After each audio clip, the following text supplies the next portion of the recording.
Hello, everyone. Hi. It's been a minute. Um, so I've been busy. This year has been a heck of a year. Um,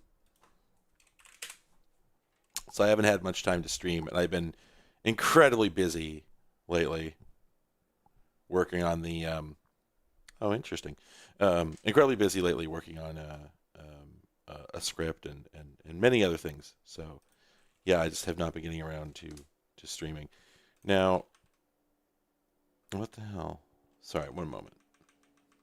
What? I'm trying to figure out what the hell's going on with redeems right now. That's part of why I was on the intro screen for so long because, like, as far as I can tell, the redeem sounds aren't working, but I can't figure out why that would be.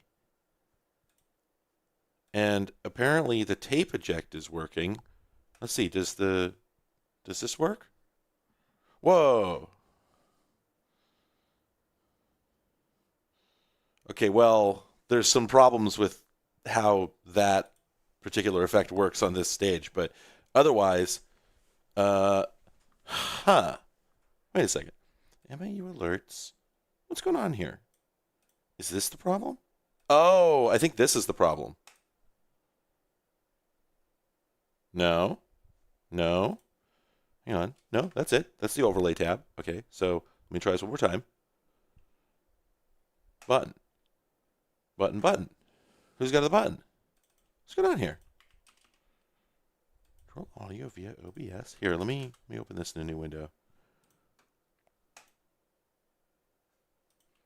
Weird. I wonder if the problem has something to do with. Let me go take a look at how, because it's been a little bit since I did the since I set up this crap. So how did I do this? So I go into webhooks. Am I using an external file to play the sound, or is it sound and it's S streaming, stream assets, redeem file? The other strange thing is that there's a logging function, but nothing is being logged, and I don't understand why that would be if it is receiving.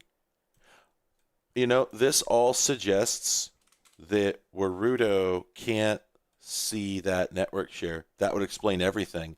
And I have this feeling, or not Warudo, but Mix It Up. Let me see. Is Mix It Up for some reason running as an administrator? Because that would cause this problem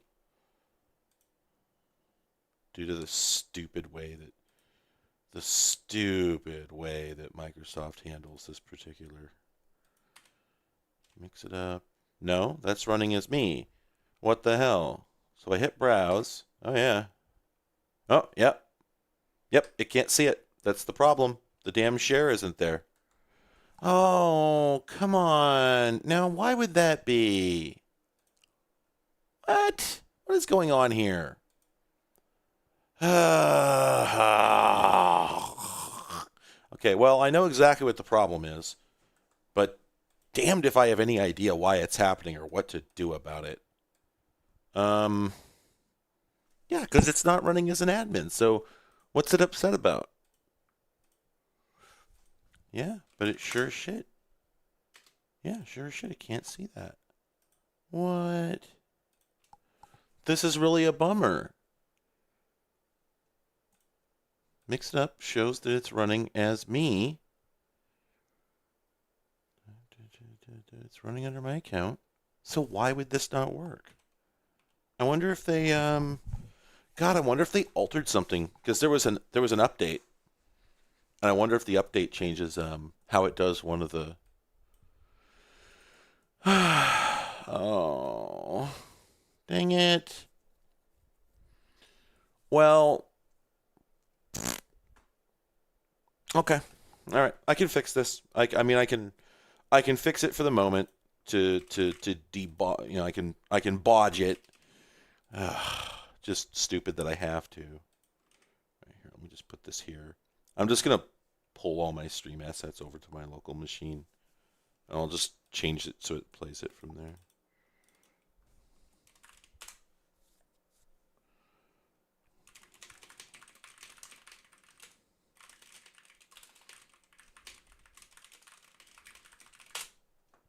This will just take me a minute. Anyway, hello. Hi, everyone. The ones that are working are the ones that don't have to draw. Wait. Hang on. No, you're right. The video files do play. Oh, right. The video files work because those are being played by Rarudo, which can see the share. Why that is, I don't know, but it is what it is. Oh, wait, but he's not animating. Why is he not animating? Oh my god.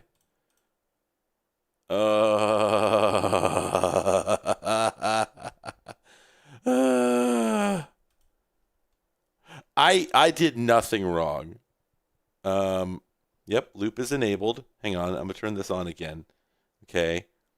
Yeah, it's just, it says it's playing, but it is not playing. So I rewound it. Now it's playing. But I'll bet when it gets to the end, it doesn't loop. Whoa. Oh, it couldn't even get partway through. It hung at 6 seconds. What? What? Oh, no. This isn't my fault. I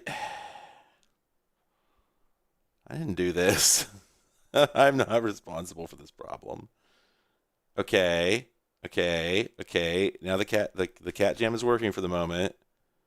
Okay, and then when it gets to the end, it loops. Now it's working. What the hell? Okay, chord. But that doesn't work. Okay. All right, let's go bodge this. We just switched this over to play sound from C:/.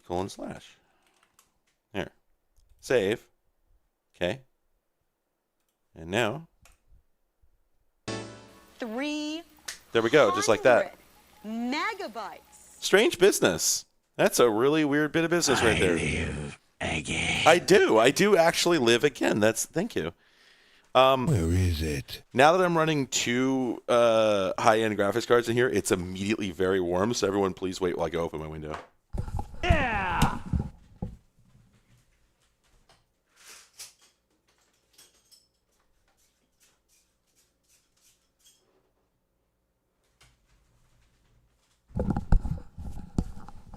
Okay, there we go. Okay. Yo, I'm dead. There we go. And I might need to unwire the elite attack because the way I have this. So the thing you have to understand is that the way that I have this scene wired up, I didn't actually go through a whole bunch of extensive effort to rip this level out of Marathon. The reality is that this is what's going on. Yeah, this is what's going on. So I can't really move everything the way I'd like to. Let me hit good work.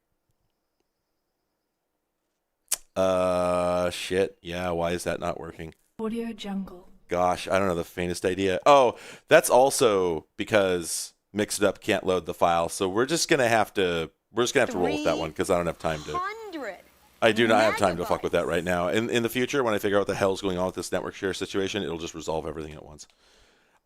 Anyway, here we are. Clive is being a wacky inflatable arm guy because of one of the things I love about this whole setup is that the way that my hand tracking works is I have a smartphone in a clamp above my monitor. That's pointed at me. It's using NDI to send a picture over to the Clive simulator. On there, I have a copy of VRig Unity running, which is responsible for using some frickin' machine learning routine to figure out where my skeleton is and turn that into hand positions. And then it sends it over to Waruda, right? Well, Computer Arch. Oh. Thank you, Lev. Anyway, I'm currently wiping the cameras off on the phone because maybe they're flary. Anyway, but what I was gonna say is the thing that's wild to me about all of this is that I have not updated this software because there are no updates. It's the same program that I've been using for like 2-3 years at this point, maybe longer, and it just sometimes it works better than others. Sometimes there's severe delays. Sometimes it's like really slow. Sometimes I don't know what the deal is, but like, oh, you know what? Maybe wiping the lens off actually did help.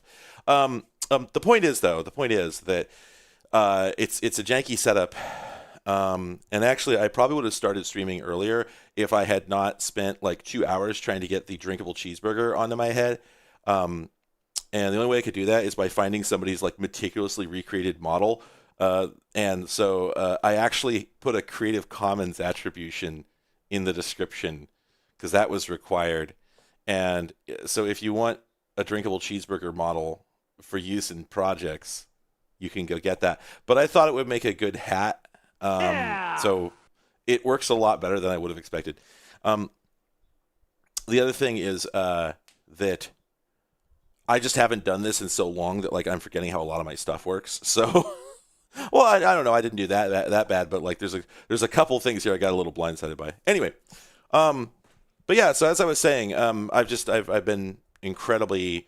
This year has been a rolling disaster in a lot of different ways, but like not in a bad way. I guess would be a good way to put it. Like it really hasn't been awful.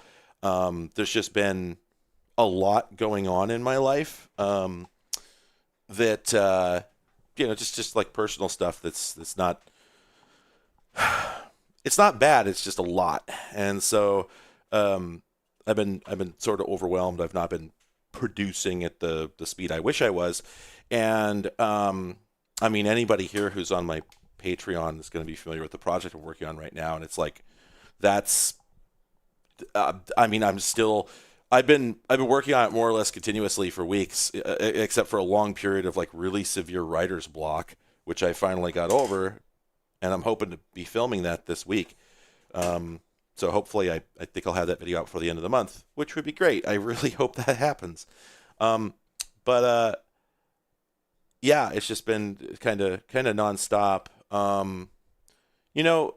Flawed Phoenix, you say it's going to be so good when it comes out. We'll find out, because I kind of figured the two genders here with this video are A, yeah, it's great, or B, I get every goddamn thing in it wrong, and I'm sort of expecting the second one. I'm going to put a big warning in there to the effect that I don't know what the fuck I'm talking about, but we'll see how that goes. Anyway, I'm starting a little late, and so we do want to get to the video game. We are actually going to play a video game, if you can believe this. But before I do that, I do want to share something with you that I saw earlier. There's a video that has been going around today of an incident that's absolutely remarkable. I've never seen anything like it.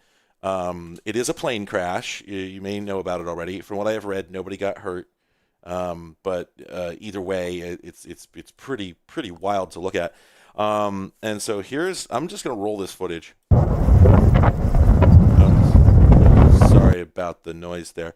So what's going on here is, this is the one in Idaho where these two F-18s just crashed into each other, and this is just nuts, right? Like this happens not infrequently, to varying degrees, at air shows, right? And like you can see, everybody punched out. They're probably fine.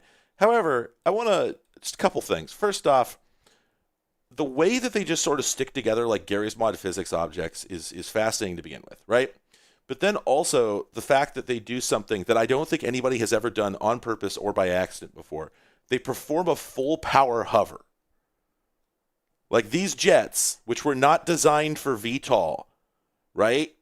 They get all tangled up, and there we go. This demonstrates that they have enough power that if you point them straight up, you can actually do a vertical hover. We could not have discovered this on purpose, right? Like, well, I mean, maybe they do this during testing on these things. I don't know. But either way, if like I assume these guys all survived. It looked like they punched out okay. Maybe someone's neck got broken like Goose. I don't know. But if they all survived, they're going to have one hell of a story, right? About the time that I did a hover in an F-18. Like, they were probably a little too busy to think too much about it, but all the same, like at least there's footage of it. Like, yep, there it is. It's a matter of public record that I did this. I shouldn't have. I will never work again. But yeah, oh, exactly. You definitely you couldn't keep this going. But this is not actually what I wanted to show you. It is a fascinating thing. I can't believe this actually happened. It's one of those things where like you're sad that it happened, but you're glad that we got the data. It's like, wow, holy shit, they can do that. However, I was looking at the news article about this, and of course, after this happened, they closed the air show, they closed the airfield, they told everybody, don't come out here, it's over. But I want you to see the graphic design that they used for this. This is what they put up on Facebook. Now, I'm not saying this is good graphic design per se, right? It's pretty gauche in a number of ways. But, like, there's a lot of mustard on this. This is a very spicy PSD file here. Like, they've just got... They made it look cool. They made the fact that some planes crashed and some men died or almost died look like a wild way to spend the weekend, right? Like, if you looked at this, your first thought would be that you're being told to attend to something. This is how you design a poster if you want someone to come out, right?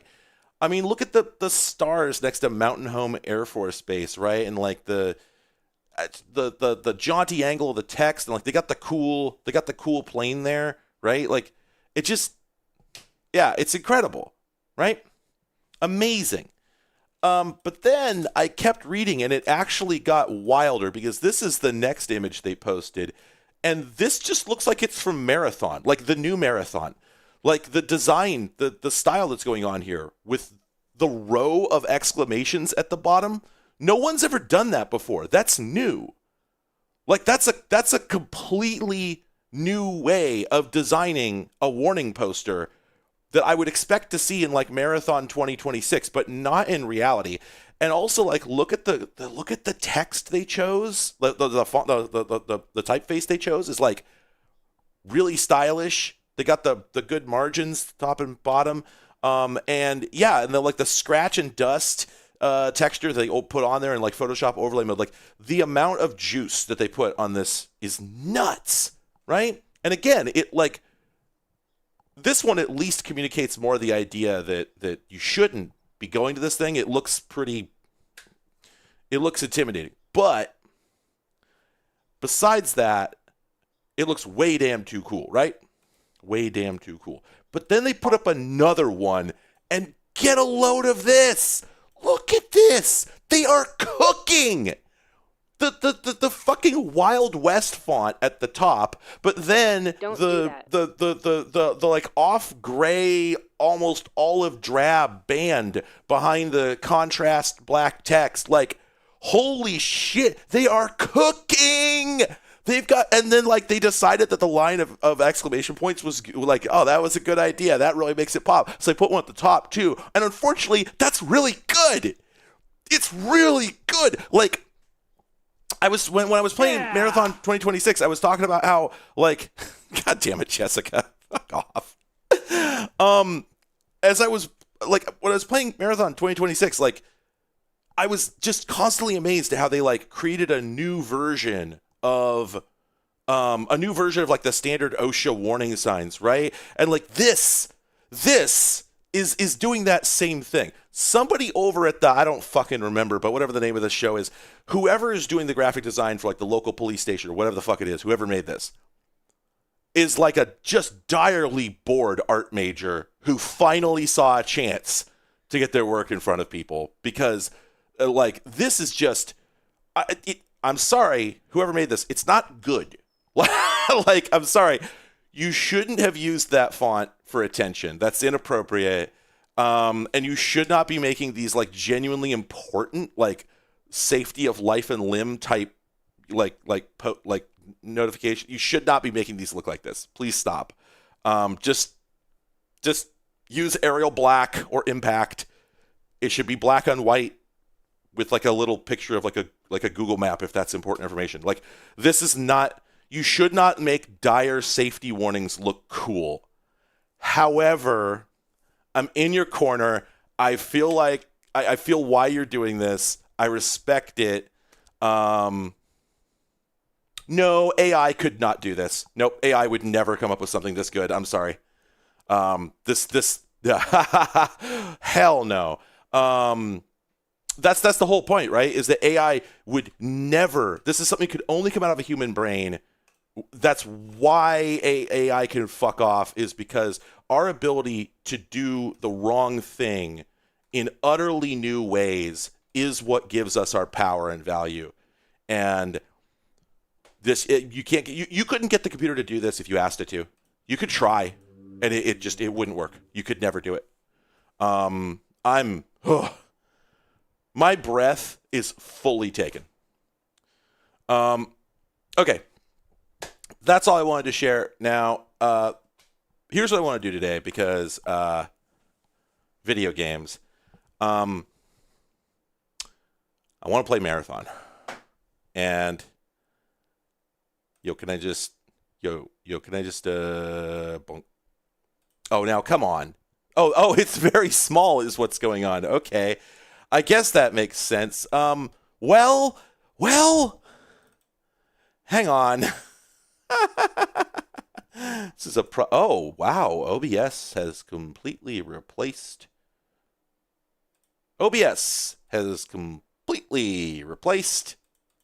their whole system for fucking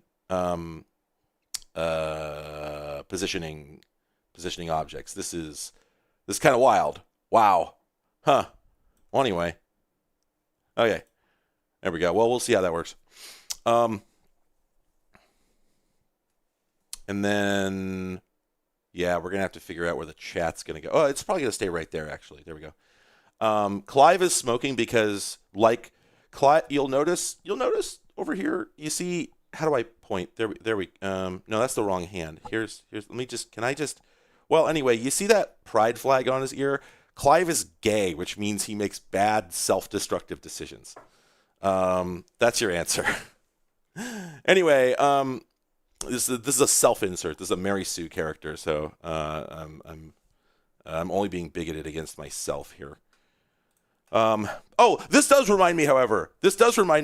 I have a story. This is an ongoing thing where recently I was talking to some friends, and for anybody who was here at the last stream or the one before that, we were talking about Dummy 13, and I put them up on the screen, and everybody had a reaction. So I think a lot of you will understand where I'm coming from here. We were trying to think of like a word, like a kind of derogatory term for someone who's attracted to robots. This is a problem that would only happen in the furry community, right? But hey, that's where I am. So what can I do? And no one can come up with a word for this because we already have clanker and it means something else. That's a slur for the computers themselves. So we've been trying to figure out what would you call somebody who's into that. And nobody, like every single person I talk to, throws out like 2 or 3 really bad examples and then sighs and says, yeah, I got nothing. This is a really tough nut to crack. And then I brought it to a friend who I said it to him and he just collapsed. He just fell over. And, but he didn't have any suggestions either. But then over the course of the next week, like every day, every few hours, he would send me another bad one. And then finally, he just hits me with LGBTTY. And I'm like, fuck. Damn it. It doesn't roll off the tongue at all. But unfortunately, it's really funny. So yeah, it's like maybe I need to get some stickers. Maybe I need to get some merch going with that on it. Because like maybe that's mine. TM. Copyright. That's mine. I took it from him, but it's mine now. I'm the first person to say TM. So I've got that one locked down. Dollars to donuts. If I Google this, here, LGBTTY, it's really fucking funny.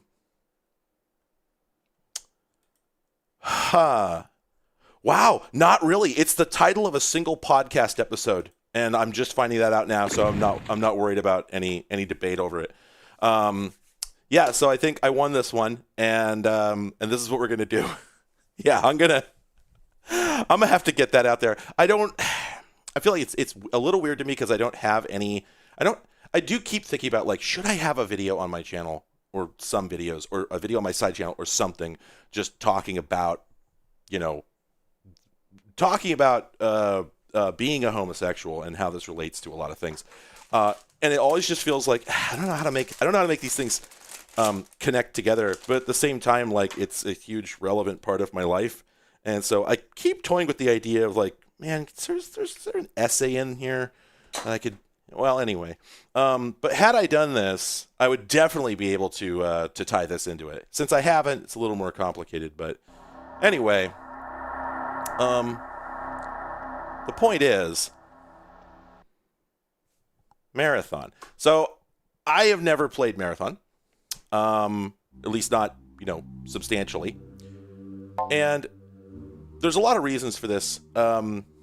Okay, so there is some text in the upper left that says cheats enabled, and the reason for that is because I have cheats enabled. This doesn't actually matter because it's a Lua script that I loaded, and you have to go to the console in order to actually do anything with it. Now, there we go. So a few comments on Marathon. So I have been thinking about this game since I was like 5. Audio Jungle. Probably like 7. Reason being, I was never a Mac user. Let me adjust this. Let me adjust the position of this screen a little bit. I was never a Mac user, and for a long time it was the Mac game. Breakout, Super Breakout, Photoshop. What have I done with my layout here that's making it difficult for me to get the game closer to the top of the screen? I wish I knew what the answer was there. Who would even, well, whatever. Anyway. Yeah, there's only one game on the Mac at a time. Fuck, that is brutal. Oh, I'm dead. Yeah, there you go. Thanks on the timing there.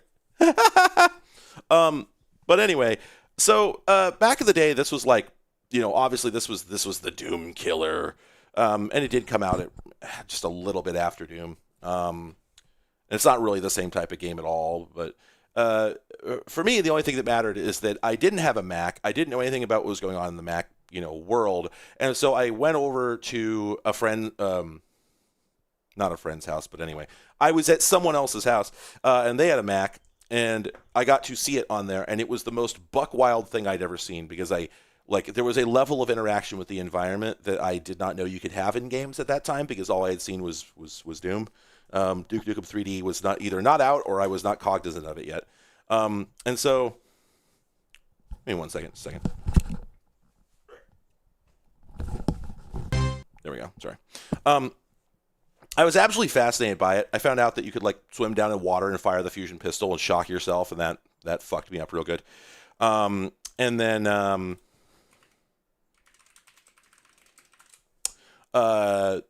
look up and down was remarkable, and just like the fact that the world looked like a real world and stuff like that. I was deeply intrigued, but not nearly so much as I was by the fact that I couldn't play it because I didn't have a Mac.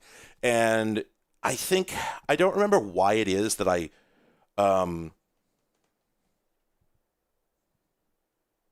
Tussletoes, if you're asking whether I'm running any mods for Marathon, if that's the question, the raw dogging it. This is Aleph 1, straight out the box.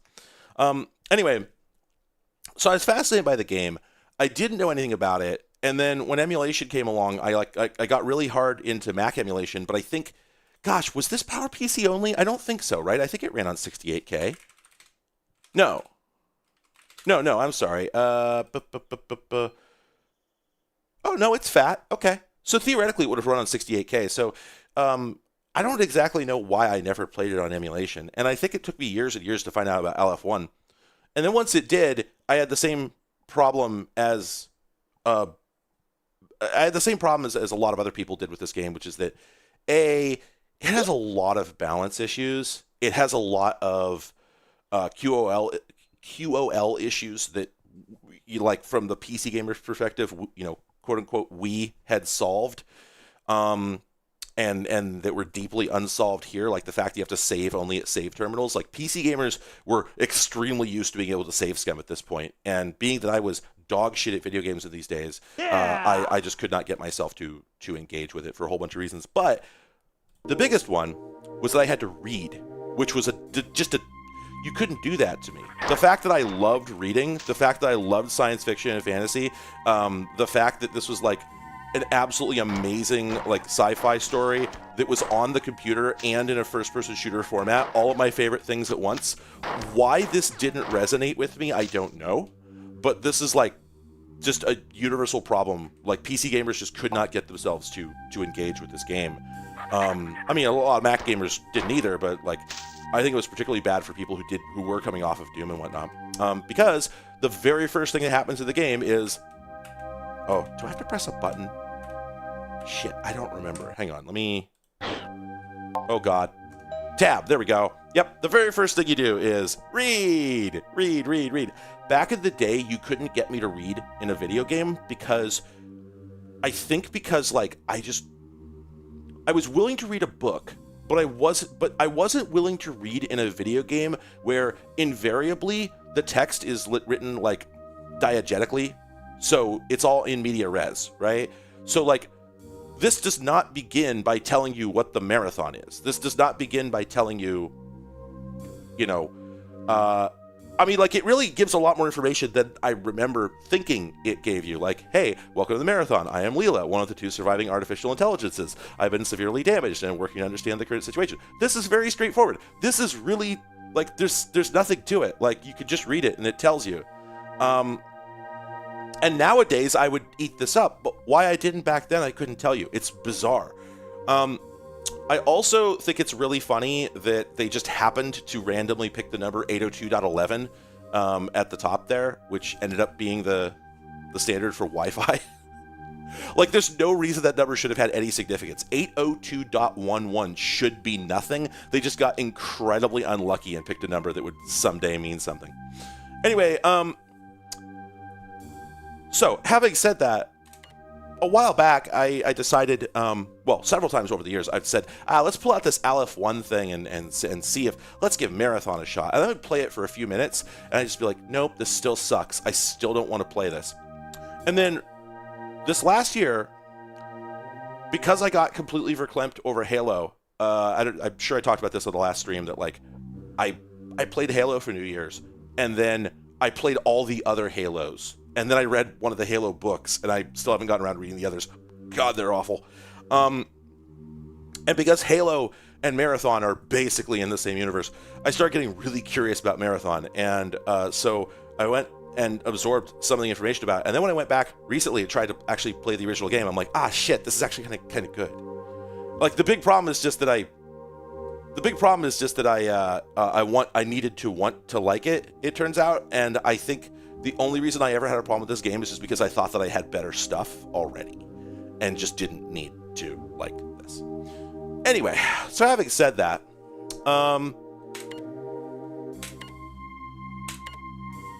the style in this game is absolutely untouchable is one thing worth mentioning. Another thing worth mentioning is that if you haven't seen it before, yes, this HUD was like universal and necessary in the original version. I don't think you could full screen it because of the limitations of the platform. Nowadays, you absolutely can full screen it, but man, it feels weird. And losing the HUD just kind of sucks. Now, this is a source port that's been pretty heavily modified, and it has mitigations for this, which we could fuck with once we get to a save terminal. But the point is that, like, this is the correct intended experience of the game.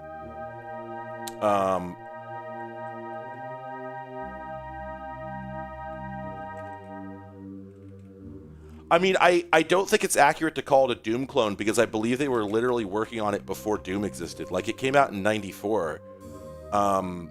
So I have always rankled at the idea of Doom clone as a word. Like, it showed up in magazines back then, and once in a while people will use it nowadays. But I don't really understand why, because other than it being a first-person shooter, I'm not sure what about this is really Doom-inspired. This is just kind of how you would make a first-person game with guns, both of which are pretty obvious ideas, especially given the raycasting technology that was the only option we had available at the time, because rasterizing polygons wasn't really practical on contemporary CPUs. So, like, this is just sort of how it had to be. Okay, so that's a save point. These are what they call pattern buffers. And that's another thing that set it apart from Doom, like I said, is the fact that you couldn't save scum. I mean, you could call it a... I don't think it feels like Doom at all, not even a little bit. I'm sorry. Other than having a few technological properties that there's, again, like, sort of unavoidable, I don't really see any Doom connection, personally. Anyway, so now that we've saved, this, as far as I know, you can't go to the settings menu while you're in-game. This was always the thing that irritated me about this game, but what can you do? Let me see, where is it? Here we go. So there are alternative HUDs available, and so if we pick, I think this, I think that one has one of the less decorated. Yeah, there we go. So this is Aleph 1's default solution for the HUD situation. So you still get to see the really cool little diagrams for your guns that show you the... Notice that there's no ammo counter. There's just a diagram showing what's in your magazine, which is really neat. They carried that forward to Halo, I believe. Also, it's worth pointing out that it tells you right away through the UI that someday you're going to have 2 of these pistols, which I always thought was dope. Now, there's one more UI option in here, and it's apparently lifted from the Xbox Live Arcade version of this, which I think is extremely funny. And I think I tried this. I think it was the one that, like, seems most acceptable. Yeah, right. I'd really like something in between, and there's probably a mod out there that'll get it for me. Though I don't know if we want to start digging through that right now instead of playing the game, because this is a little disappointing. Like, I want to have more of the text on the right for one thing. This is efficient, but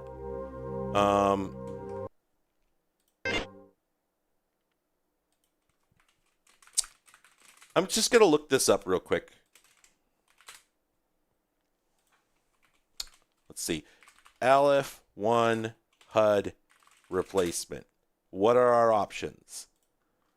Because I would think that somebody would make one that more resembles the original HUD. Well, okay. Well, well, the results on Google Images aren't encouraging, frankly. Things aren't looking good. I think we're going to be stuck with the minimalist HUD. Because as much as I would love to play the entire game using the claustrophobic Mac HUD, I think we could all agree that's probably not the play. Yeah, okay, all right. I deliberately have not dug that deep into this. I figured I would just do it on the stream. So let's do this thing. All right. It's getting us the bulk of the good stuff.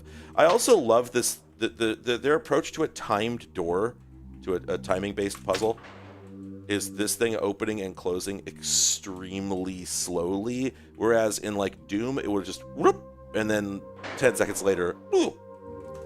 All right. So I honestly can't remember whether this game had mouse look from the get-go. I'm gonna bump the gamma just a little bit for your benefit. I don't remember whether the original game had mouse look, or if it did, whether it worked as well as this. Oh, hey, there's a 4. There's a compiler. Right.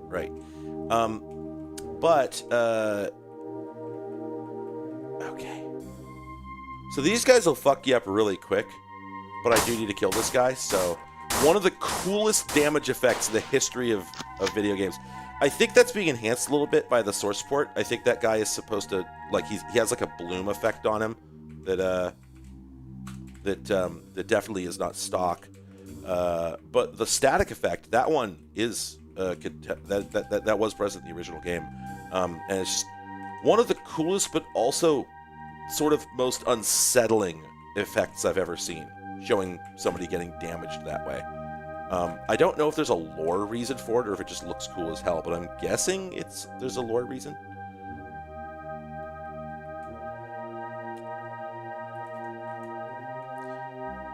Also, in terms of in terms of the relationship to Doom, Doom was an extremely simplistic game, right? And I'm not dunking on you. It's just this is such a common topic, we might as well talk about it.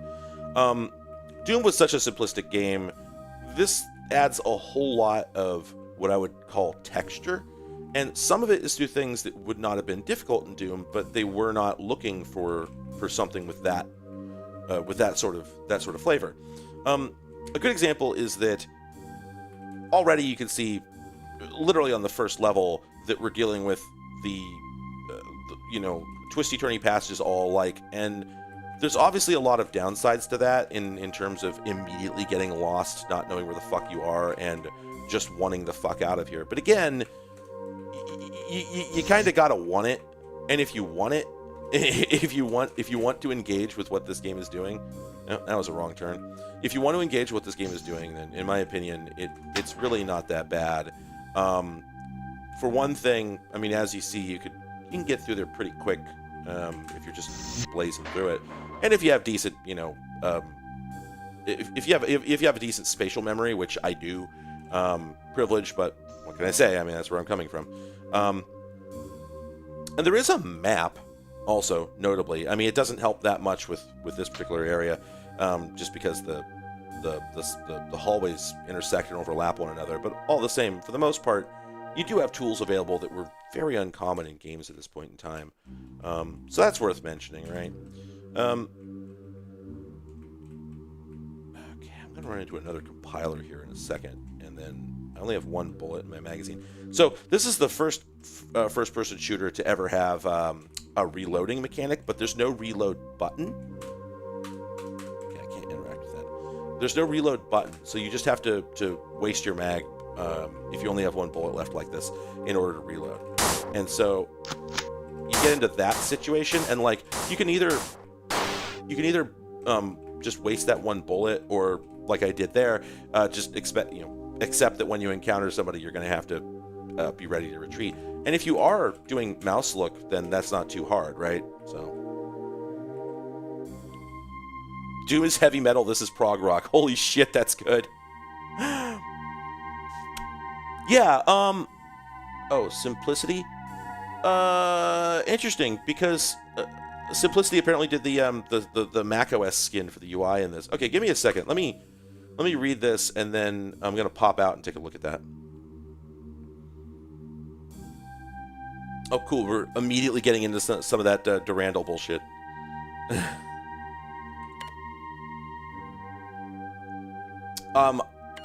I really wish that I was the sort of person who was going to read all the terminals in this game out loud. I'm not going to do that, unfortunately. So...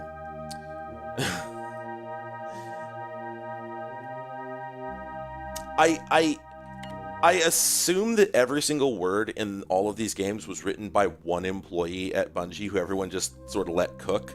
I think I've heard that was the case. Anyway, let's get to this. Well, here, hang on a second. Let me look at that. What is that name? It's Simplicity. Okay. Simplicity. There we go. Simplicity.com. Pipe pack. Enhancements. Here we go. Oh, yeah, okay. They have a version of the HUD that's got more transparency. That's cute. Okay, basic M1 HUD with alpha. Different approach to same. High definition textures. Boo. Hiss. High definition textures. New classic HUD. Oh, okay. So, like... Ooh, okay. I don't want to dunk too hard, but unfortunately, this is a bad scene. Let me just fire this up so you can see what I've just located. Oh, is that cropping? There we go.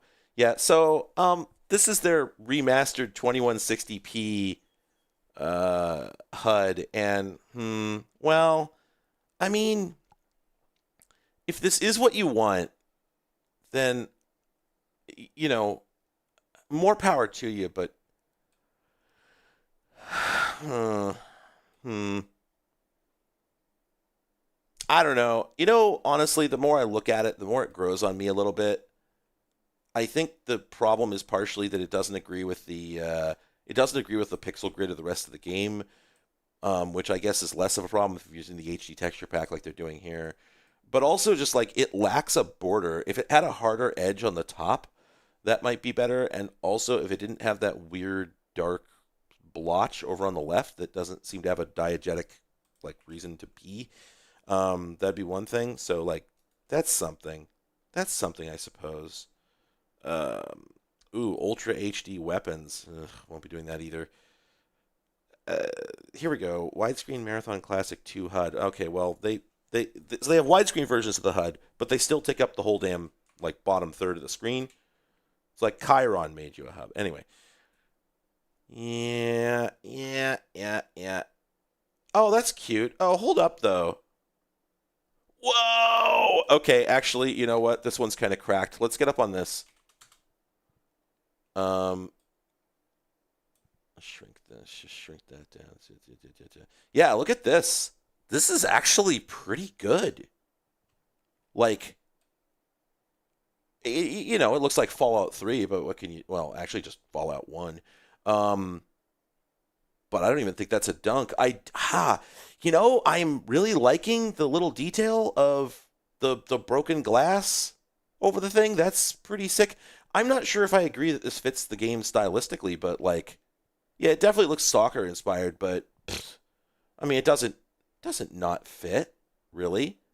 It's all right. And then also, what do we got going on here? I wonder. Is this a TC or are these creatures from the original game? I'm not sure.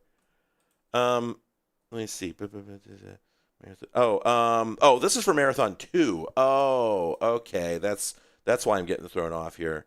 Marathon 2 is a fairly different game, as far as I can tell. Yeah, Durandal. I don't think we're gonna find a HUD that we want. I think we should just engage with it. Anyway, what was I saying?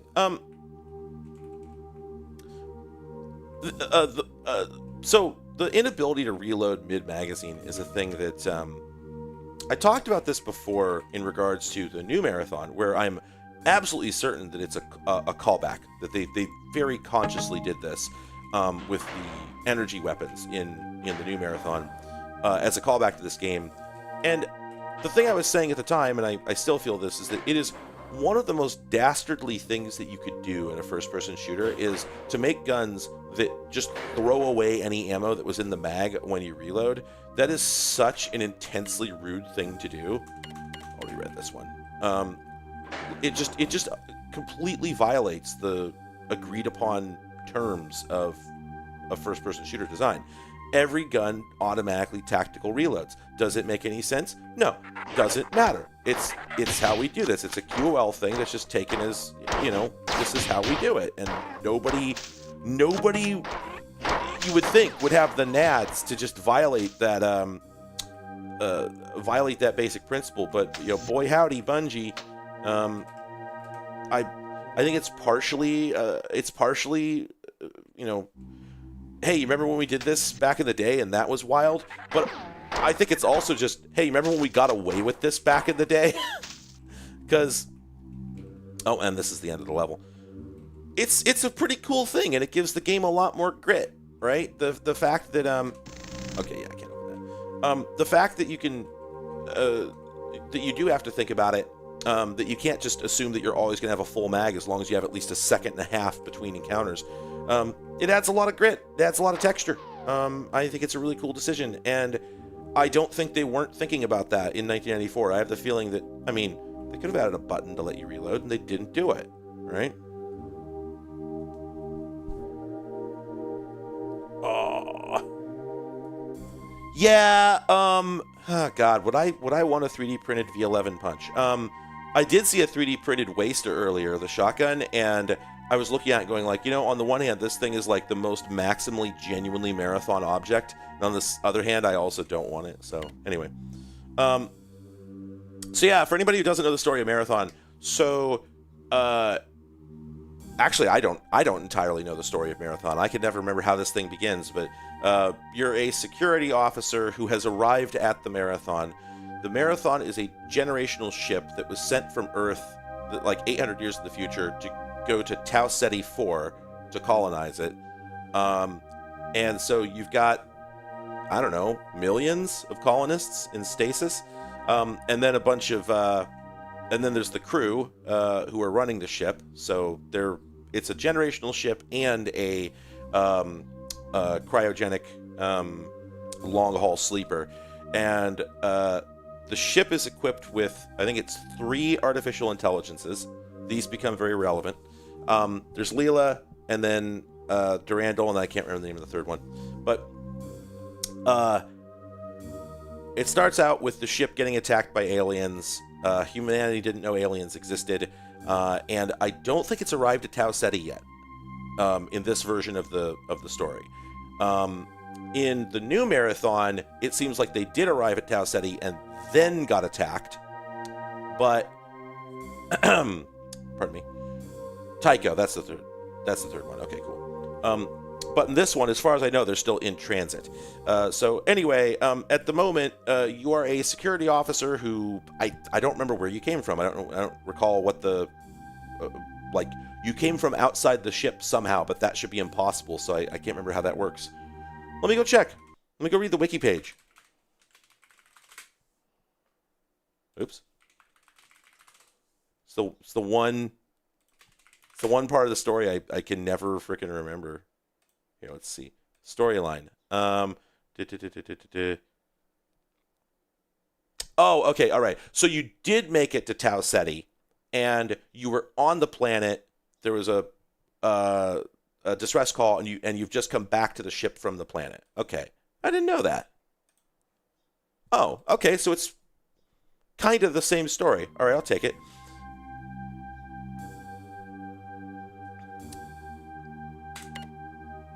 Now, one of the other things, yeah, I figured it was in the manual. I just don't have the manual, so I hadn't read it.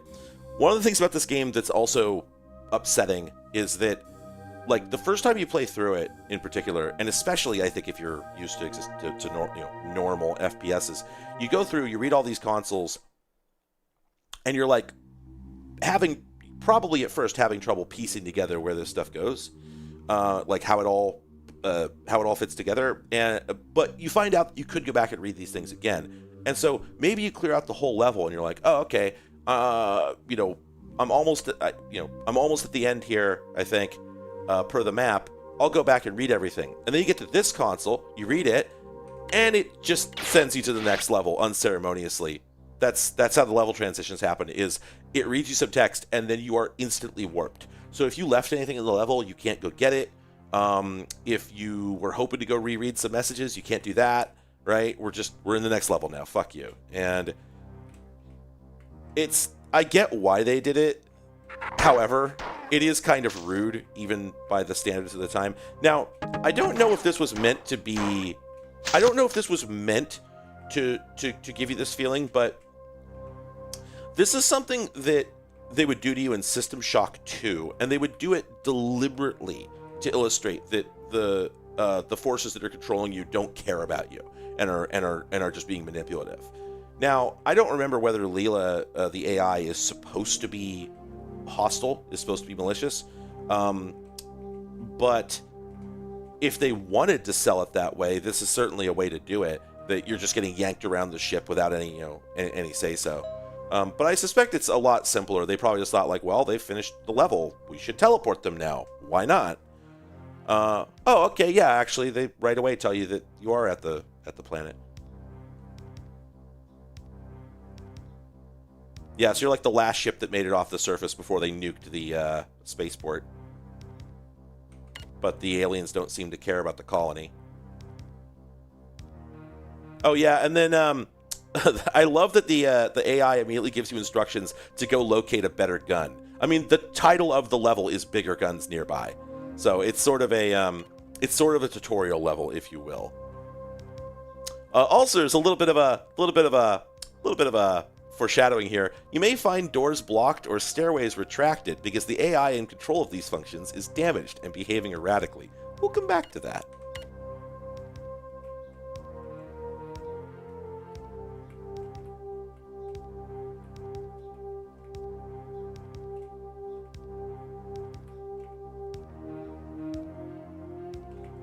I love this area. Like, so I was talking earlier about how one of the things that strikes you as a PC gamer who has experienced Doom coming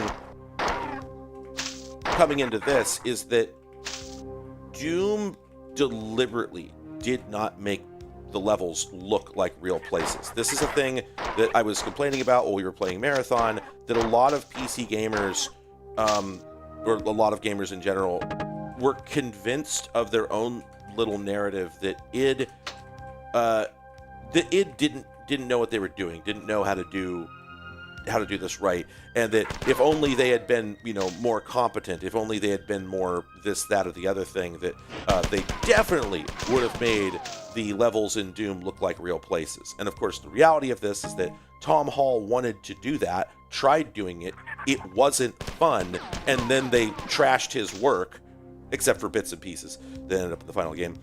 They trashed his work and went with the much more abstract style that, made the game what it would become. And one of the best examples of why that was the right decision is this game, which illustrates what it would have been like if they had not done that, namely a goddamn mess that's just really difficult to engage with unless you're just married to it, right? Unless you really want this to happen. And there's an argument to be made for the idea that if this had been Doom, that maybe the first-person shooter would have been a more intellectual thing, right? Like the argument could be made that Doom being dumb is why FPSs became a dumb genre. I don't think that's true, right? Personally, but there's an argument to be made. Now,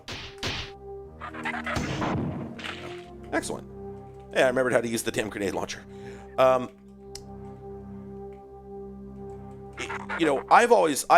Oops.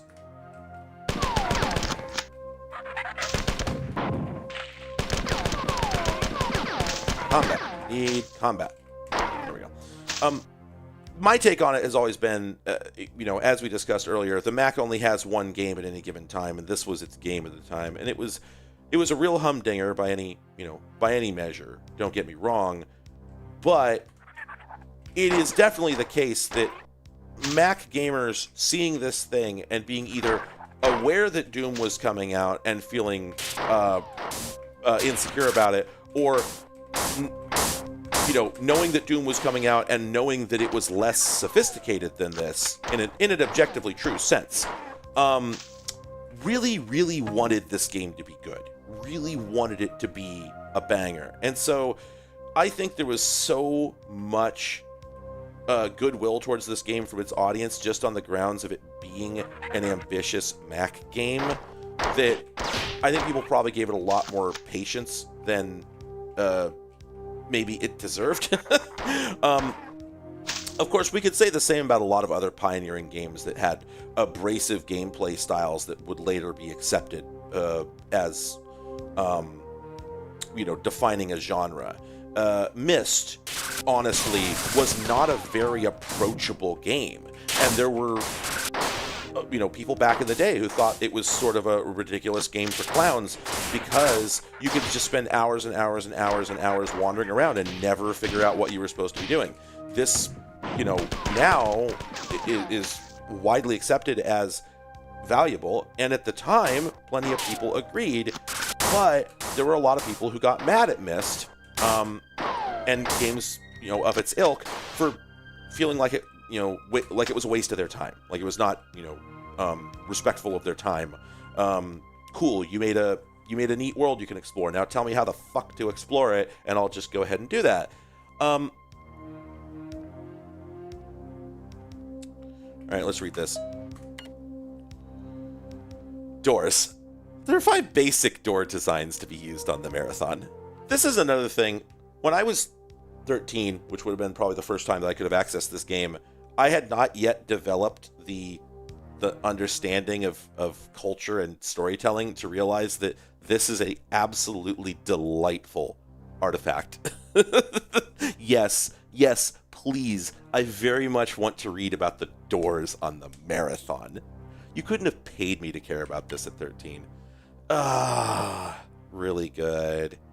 So, what this is actually telling you, by the way, this is not just breadcrumbs for the sake of world building. It is actually explaining what is going on with Durandal, one of the other AIs who has been given control of all the doors on the ship.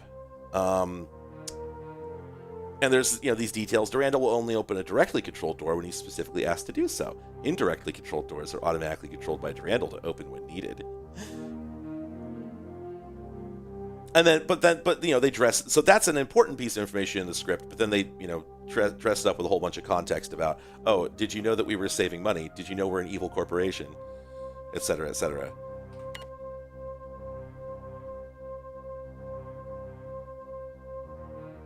This article, as well as articles 530-F and 532-G on windows and elevators, respectively. Spurious interrupt, breach disabled. Security breach at terminal. Oh, that's where we are. Oh, I thought it was going to teleport some guys in.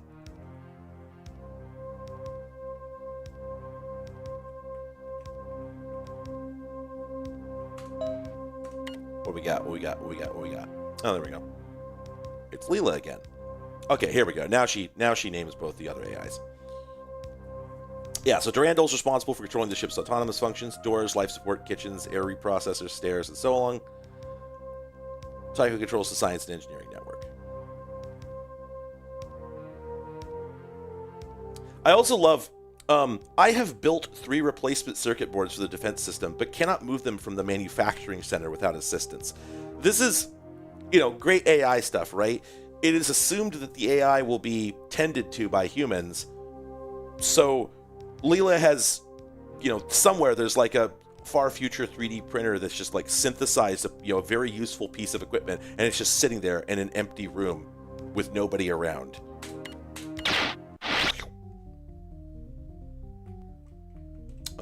All right, so we save. Oh, I lost some health. I actually should have tracked down a health terminal. Ah, yeah, we get that good music. It sort of sounds like the Resident Evil clown fart basement.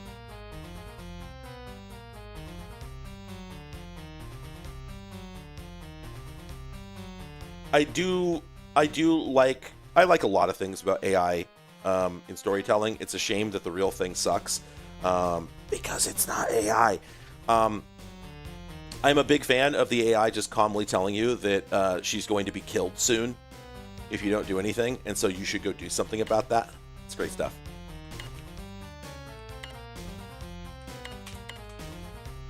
All right, how do we get out of here?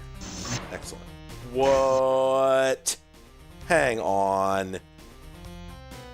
This is further than I've ever been in this game, by the way, so I was not prepared for that door.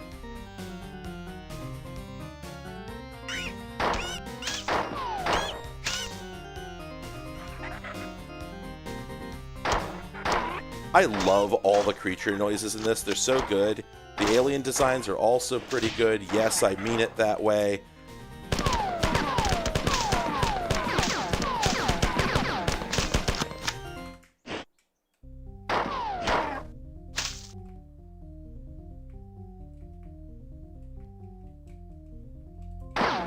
Okay, I had to check because that looked like an explosive barrel if I've ever seen one. Oh man. Oh, they're doing the same texture scrolling thing that Doom did. Again, just like, you know, it's free real estate, right? Like, if you're designing a game in this era, you're going to notice that that's a thing you could do. Oh yeah, in case you didn't pick up the assault rifle on the first level, they put a second one here. I wonder if you can stand under that and get killed, but I'm not going to find out.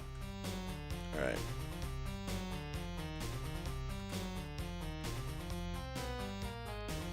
Okay, so at this point we actually have more ammo for the assault rifle than the pistol. But it's so inaccurate.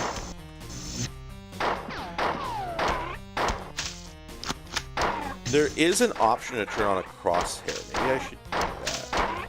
Let's see, is it F8? There we go. Increase my accuracy a little bit. Oh, I guess... Oh, okay, I came out and turned right there. I could have turned left. Okay.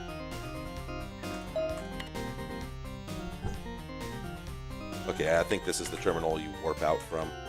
Oh, but it doesn't have a jump pad, so maybe not.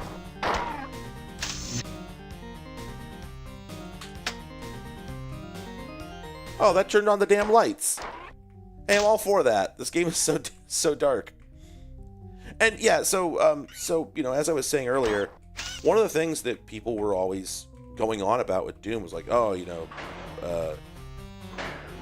they could have been so much more ambitious with the level design, and all these WAD makers immediately started trying to make levels that looked like real human places, and the result was always this, which is, you know, it turns out that real human buildings are a bunch of twisty-turny passages all alike, and so you're not likely to actually be able to figure out where the hell you are at any given moment. It's going to be really easy to get lost unless there's like a specific purpose to the places you are, so you can tell one place apart from another. And well, you can do that if you're modeling, say, an office building where you've got, you know, different...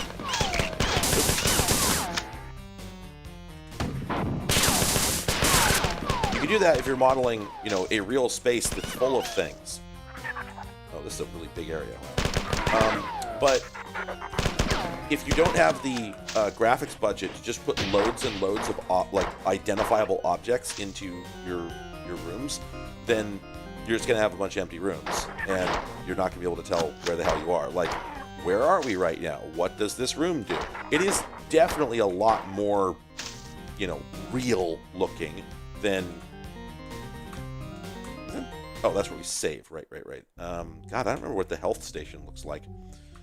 It is definitely a lot more real looking, but you still don't necessarily know, you know, what it is. So if you tried to name this room or like fixate in your head, oh, there's the health terminal. Excellent.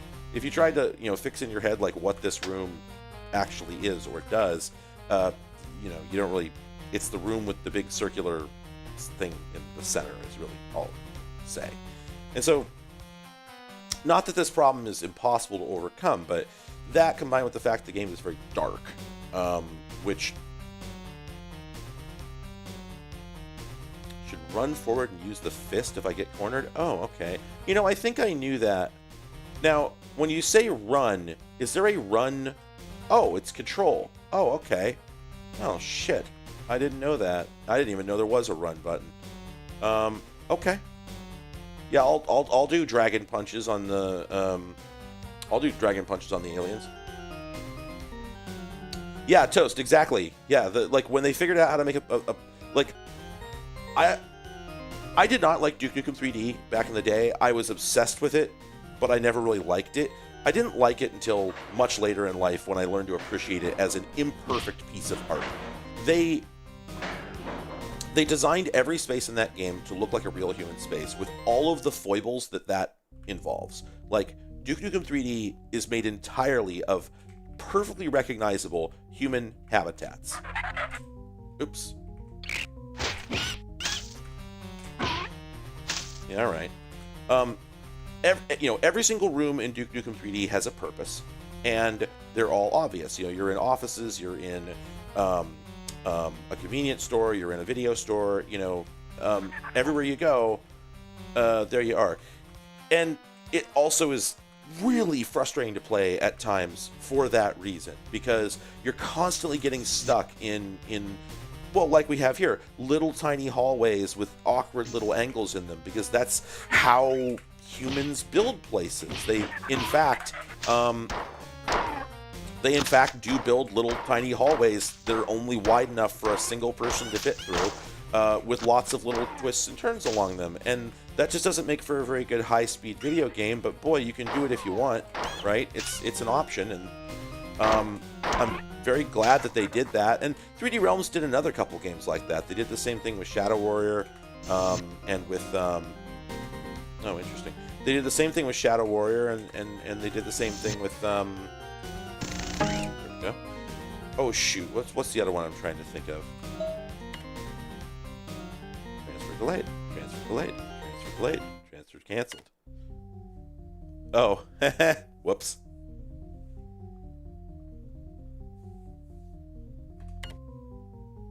Okay, so we're taking the elevator there.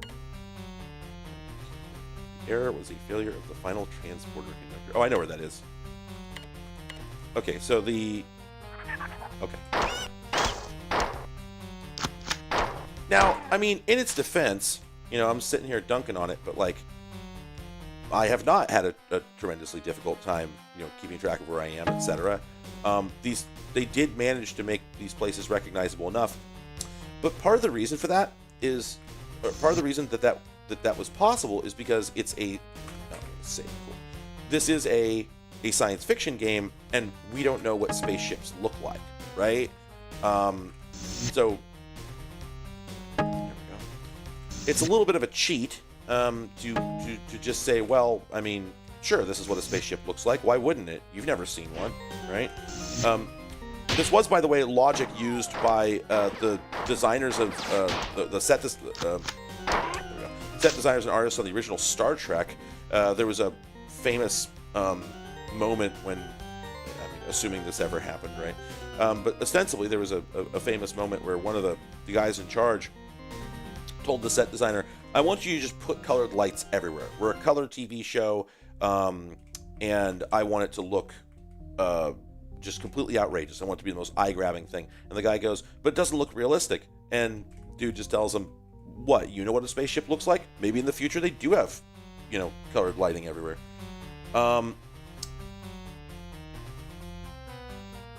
Yeah, Shadow Warriors levels do feel... Oh, yeah, Blood. That's right. Blood also had, you know, very realistic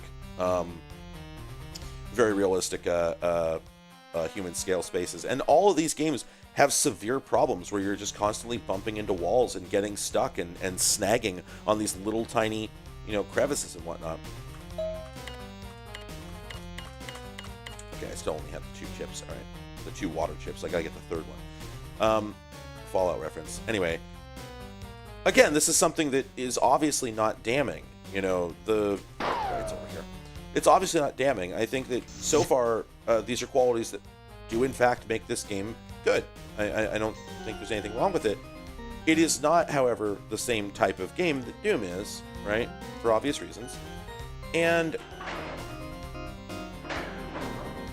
you know, Doom would not have been a success trying to be the kind of game that it needed to be if they had made the levels look like this, right? Because this is you'd be constantly banging into walls and whatnot. So this is part of why I couldn't get into it back in the day, and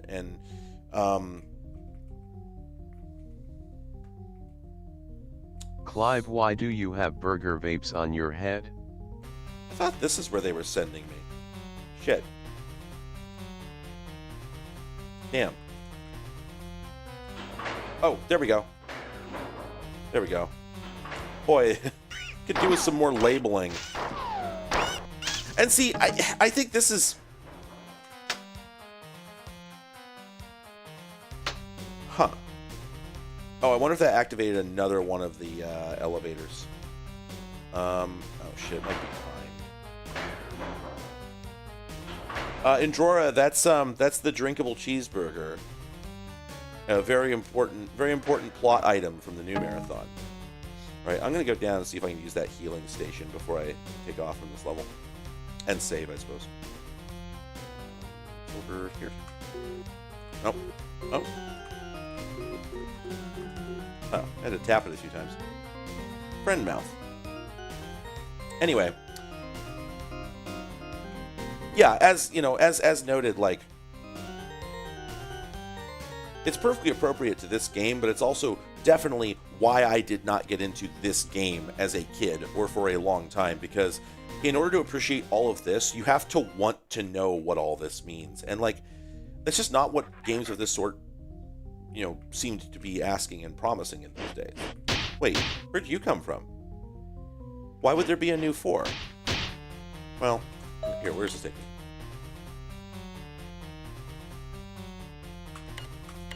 Oh, okay, yeah, that's the end of the level. God, I love the art. The art looks like it was drawn on somebody's Trapper Keeper. Is that the word I'm looking for? That was the notebook, right? I didn't go to school. Anyway.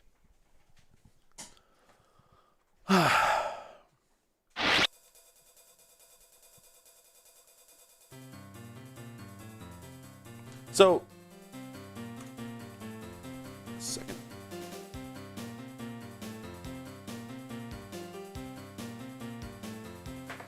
Sorry.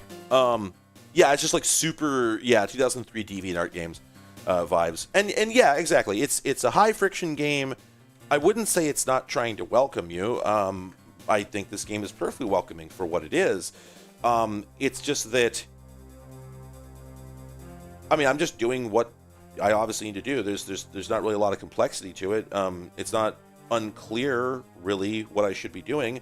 It just isn't frictionless, and neither was Doom, frankly. I mean, really, all that I've done here is walked through the levels, found the keys, and gotten to the exit. That's the same thing you do in Doom. The only difference here really is the guns have more texture to them, right? You do have to reload. The ammo is more scarce, so you have to be more accurate. They send enemies at you in like, you know, denser waves, so the combat has a very different flow to it, and that you have to periodically interrupt what you're doing with story, right?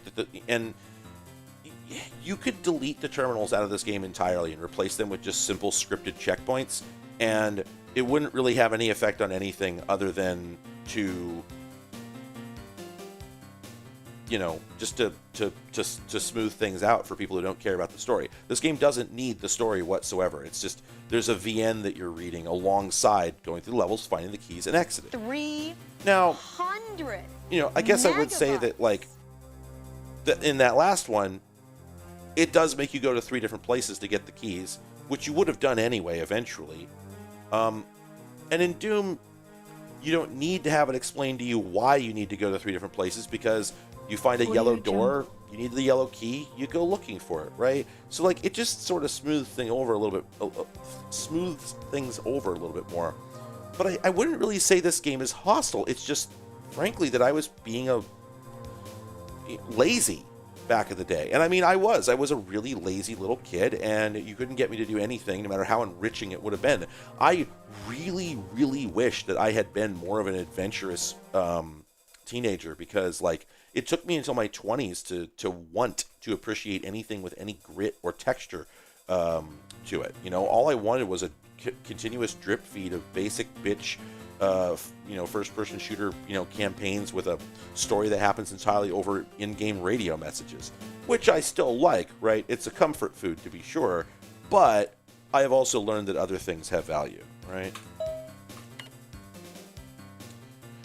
I mean, Goldie, I don't think Doom is that bad with the original keybinds. I mean, it's like, after a couple of minutes, I think you really adjust to it. The game is optimized for it. So, I don't know. I mean, I agree. I would be interested to see that, but I'd be interested to see it to find out if I'm right. I think they'd adapt pretty quickly, because it really is like, it's paced in such a way that you adapt to it pretty fast, I think. I mean, that's what Tim Rogers said. Let me tell you, if you want to get hungry looking at a computer mouse, try playing Doom with just the keyboard.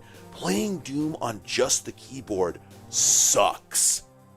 Until it totally owns.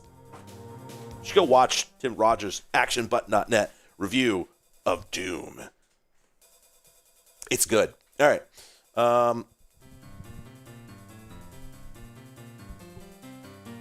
Oh, right. Okay, so this establishes that the all the different aliens are different species. This is of course, like, I can't remember. I think I was having a conversation about this recently, and I think like the headcanon we were going with was that it's not that Bungie couldn't have just made Marathon 4 instead of Halo. Like, they still had the IP, and they absolutely could have done it. It's just that because it was tied to the well, they had originally not intended for Halo to be a first-person shooter. That didn't really happen until the last minute, basically. And so I think they never had the idea of making it a marathon game, you know. But at the same time, once they did start making it what it was eventually going to be, they started building in just loads and loads and loads of marathon references. It really is, in a lot of ways, a similar story. And one of them is that the Covenant is a bunch of disparate species working more or less together, we'll call it that. And so that's already going on here, but of course it is. And I mean, also, like, rampancy, AI rampancy, that's just still called that. It was, they just used the same word.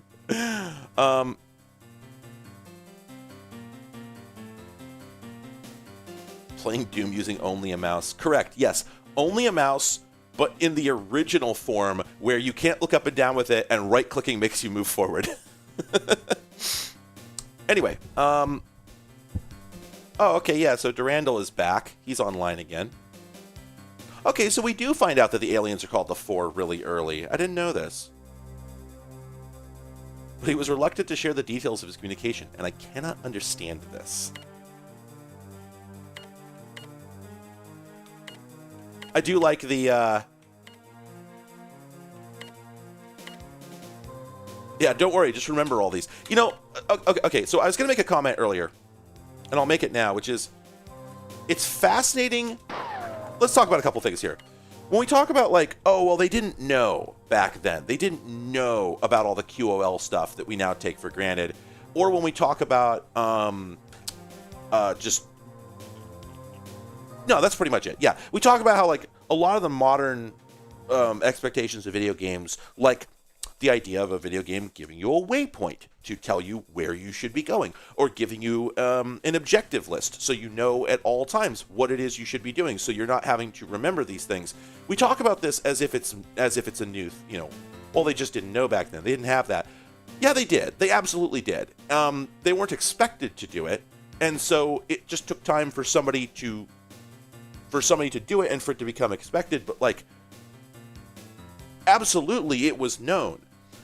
And so, for example, this game is willing to show you big chunks of the map, right? The fact that the map in this is a the fact that the map in this does the auto map thing that Doom does, where you don't see an area on the map until you've been there. Oh shit, that doesn't pause. Forgot about that. And the aliens just constantly wander. I forgot about that too. Holy shit. Ugh. Anyway, the fact that the game doesn't show you the whole map right away is sort of diegetically nonsense. Because, first off, you're a security officer on this ship. You should have maps of the whole thing. You're posted here, right? Secondly, you're talking to an AI who does have the maps. Why doesn't she give them to you? And I think the answer is just a matter of the best model that people had for these things at this point was Dungeons and Dragons, right? Like, we were still coming off that. Like, the fact that this map exists, I don't know if it was inspired by Doom or if it was independently invented, but I do know that the Doom guys were used to playing D&D games on the tabletop where the players did not know the shape of an area until they had explored it.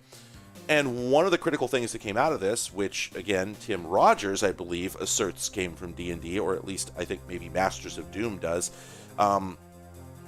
is the idea of secrets that you can't see on your map until you discover them, right? This is a very D&D sort of thing.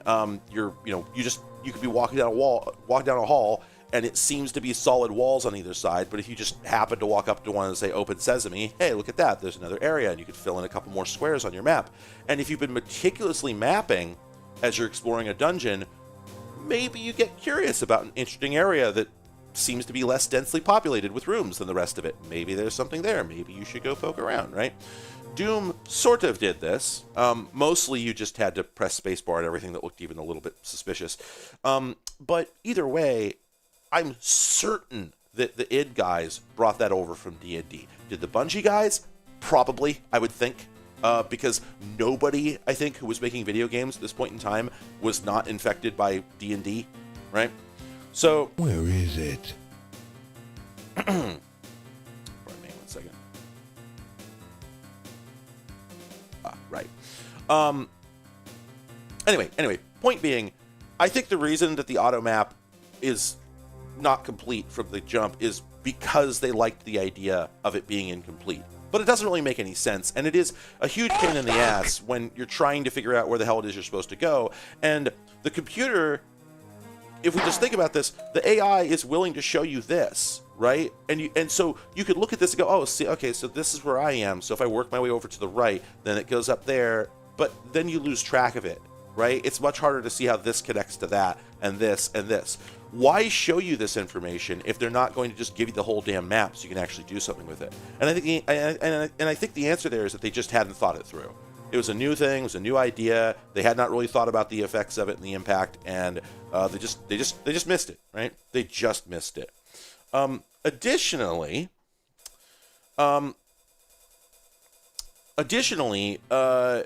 as we were discussing earlier, somebody was pointing out the fact that the game doesn't have decals. In other words, they can't put signs on the walls. Well, but they do put decorations on the walls. And, okay, sure, they couldn't pack in a new, what is it, 32 by 32, 64 by 64, whatever it is, texture for every single possible little thing that they might want to signify in the game. But still, we did see that wherever there was an elevator, they used the combination of caution striping on the walls to indicate the elevator shaft, right? Well, the fact they did that in one place with one elevator and then didn't do it for another that was not a secret but was actually mission critical, again, speaks to the idea that they just hadn't yet figured out what they were doing. Like, they obviously saw that there was a reasonable application for a symbolic language here, and that it would be really useful if every single elevator in the game were coded as having, whoa, I'm terrified. Yeah? I don't like this room. Well, okay. So that's, I guess that's the intended path, okay. Yeah, I think it's just unfinished. I think they just didn't think it through all the way, which makes sense for a genre that's so new. Oh, well.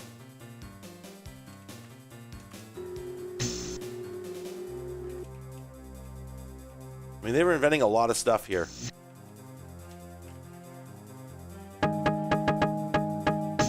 I absolutely adore that item get sound effect. It's so good. I set it as the notification noise on my phone. Wow, this feels like it's getting me ready for a boss fight.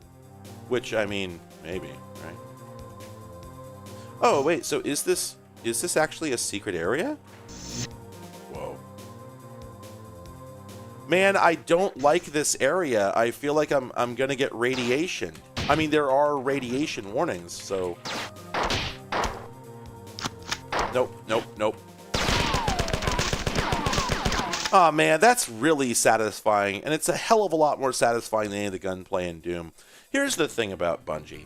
The one thing Bungie has always had going for them is that their guns feel great. The guns in Halo feel incredible, and it's such a saving grace for the series. Because Halo has so many problems, but at least the gunplay feels fantastic in every game, even the bad ones, even Halo 4. Like, actually, the biggest problem with Halo 4 is they did manage to make some of the guns feel bad. That is definitely like one of its crimes. But even then, that they don't feel that bad. They're all right. There we go. Yes.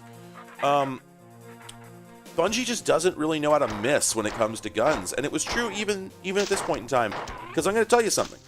I'm going to tell you that I was playing Doom when it was current, circa like 1995, 94, when it was brand fucking new. I was barely conscious at the time, but I remember. Oh, I love this huge empty ass room. It's so good. Oh, hey. Oh, robots. Robots that are on my side. Hello.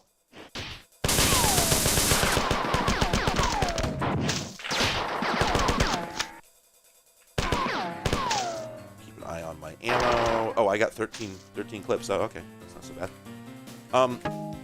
I was playing Doom when it was new. And certainly when it was current, right? Like maybe my earliest memories are of it are formed a little later. You know, I'd be willing to admit that it was like 96, 97 maybe, where most of my memories of it were formed. That could be true. I don't know. I know I was playing it as soon as it came out, but anyway, the point is I was like, I don't know, 5, 6, 7 maybe, and thinking, boy, these guns are boring. Boy, I wish there were more guns in this game. Boy, I wish the guns felt better. Like, I genuinely, this is like a woke child type bullshit story, but it's the truth. Like, I never liked the guns in Doom. And when Duke Nukem 3D came out and I got to play that, I remember thinking, wow, these guns feel better. Like, the shotgun of that feels better than the shotgun in Doom. And I think it's like, it's hard to put your finger exactly on why. It has something to do with the tightness of the spread, with how quickly it kills guys, the sound of the bang, and the amount of stun locking that it does on enemies. The machine gun in it also, like the assault rifle machine gun SMG sort of weird thing that they put in there, also has a much higher rate of fire. I never liked the chain gun in Doom. It fires too goddamn slow, and it just has that same sound as the pistol. It's like one of the things I started doing as soon as I started getting into Doom WADs, which again was very early, 95, 96. One of the very first things that I started doing was downloading mods that let me change how the guns looked, how fast they fired, and how they sounded. And I remember just feeling this relief that they were finally less boring. But then, like, when I got into Duke Nukem 3D, I sort of bounced off the game at first, and I can't exactly explain why. There's a kind of a stink to Duke Nukem 3D that I can't fully explain to this day. I appreciate it now a lot more than I did back then, but something about the game just, like, put me off. But nowadays, I can look at it and say that, like, the gunplay in it is actually quite good, much better than Doom. But Shadow Warrior and Blood, those really got to me, because Shadow Warrior in particular, the gunplay in Shadow Warrior is fantastic. Holy shit, the arsenal in that game is nuts, and like it all feels great. Blood is a little different because it has the problem of not having a basic pistol. It has that weird flare gun, which you don't want to use. It sucks. It shouldn't be in the game. I wish they hadn't done that. It's like a weird relic from like Postal. Just, hey, what if we made a game where you set guys on fire? That's fucked up, right? What if there were two guys on the moon and one killed the other with a rock? And so, like, making that the default weapon number one in the game was like a really weird decision, and I wish they hadn't done it. But the shotgun feels incredible. The Tommy gun feels incredible. The rocket launcher feels incredible. The grenades feel incredible. Every single gun in that game feels fantastic. And so I remember just like never really getting over this. Just like playing these games, just constantly thinking, finally, good guns. Finally, some good fucking food. And so it's really ironic that I never got into Marathon because, oh my God, the bot, that little bot spent all that time exploring that area where we were. And I stood here long enough that he finally managed to accidentally pathfind his way over here. Hello, how are you doing?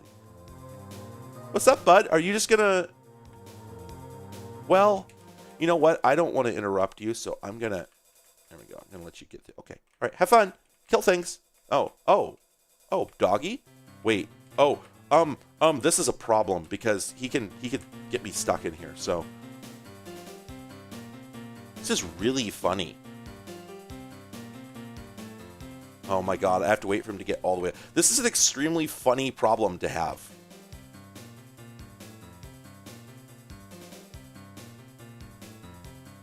Yeah, unfortunately, it's very cute is the problem with it. Like, I want to give him a kiss. Anyway.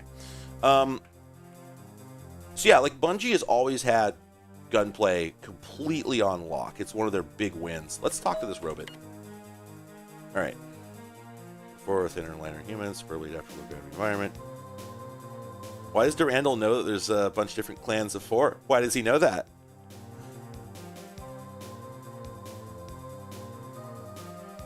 Huh. Oh, the troopers have spacesuits. I didn't know that. Wait, AR-75. Is that really the name of the gun? I thought it was MA-75. Well, we'll look into that. Oh, okay. We have not encountered Hulks yet. Oh, yep. Here we go. The compilers. I think this is. Oh, okay. Somebody was saying the compilers sort of dissolve. This just seems to be saying that they just get really fucked up when you kill them.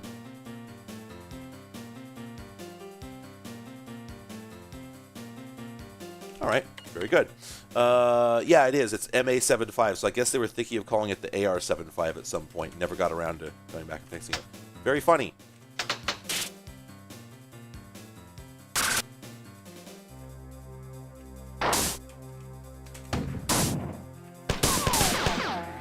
Huh.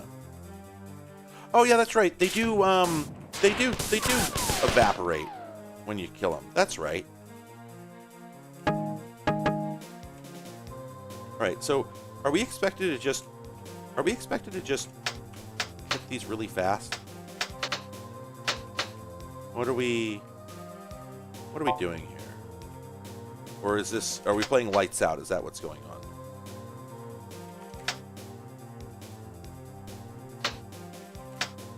That's one. That's another one. And then wait a minute. Huh.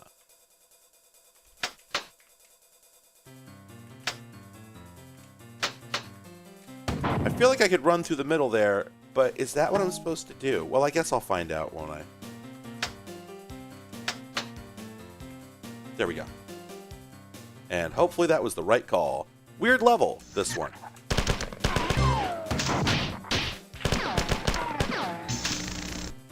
You know, I have not been paying attention to how many grenades I have.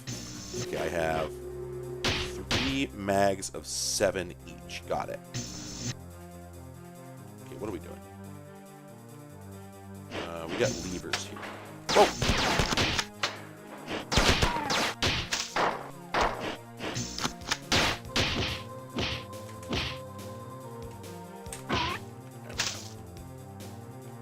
I do appreciate a game that tries to encourage you to save ammo. TBH. Oh, are we playing lights out again? Oh, we totally are.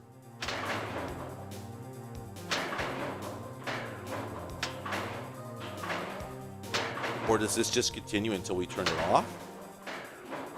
Whoa. We're doing puzzles. Whoa. Oh, this is rough. So what, are we... Some of these adjust themselves?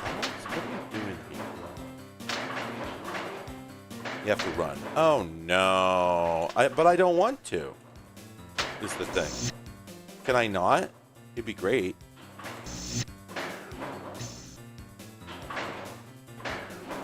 Hey, I did it in one! Oh man, some of the level geometry animation stuff they're doing here is nuts. I didn't see stuff like this until Duke Nukem 3D, and I didn't appreciate it for what it was in Duke Nukem 3D. It was really neat. So these like huge chunks of levels moving around. All right, what do we got? Okay, is she telling me I shouldn't go through here yet, or probably not? So let's just do that.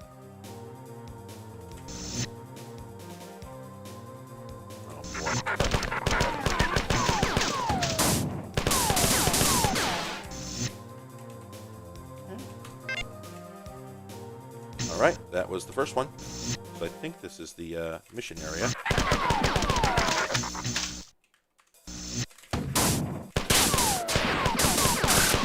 Cool. Deep.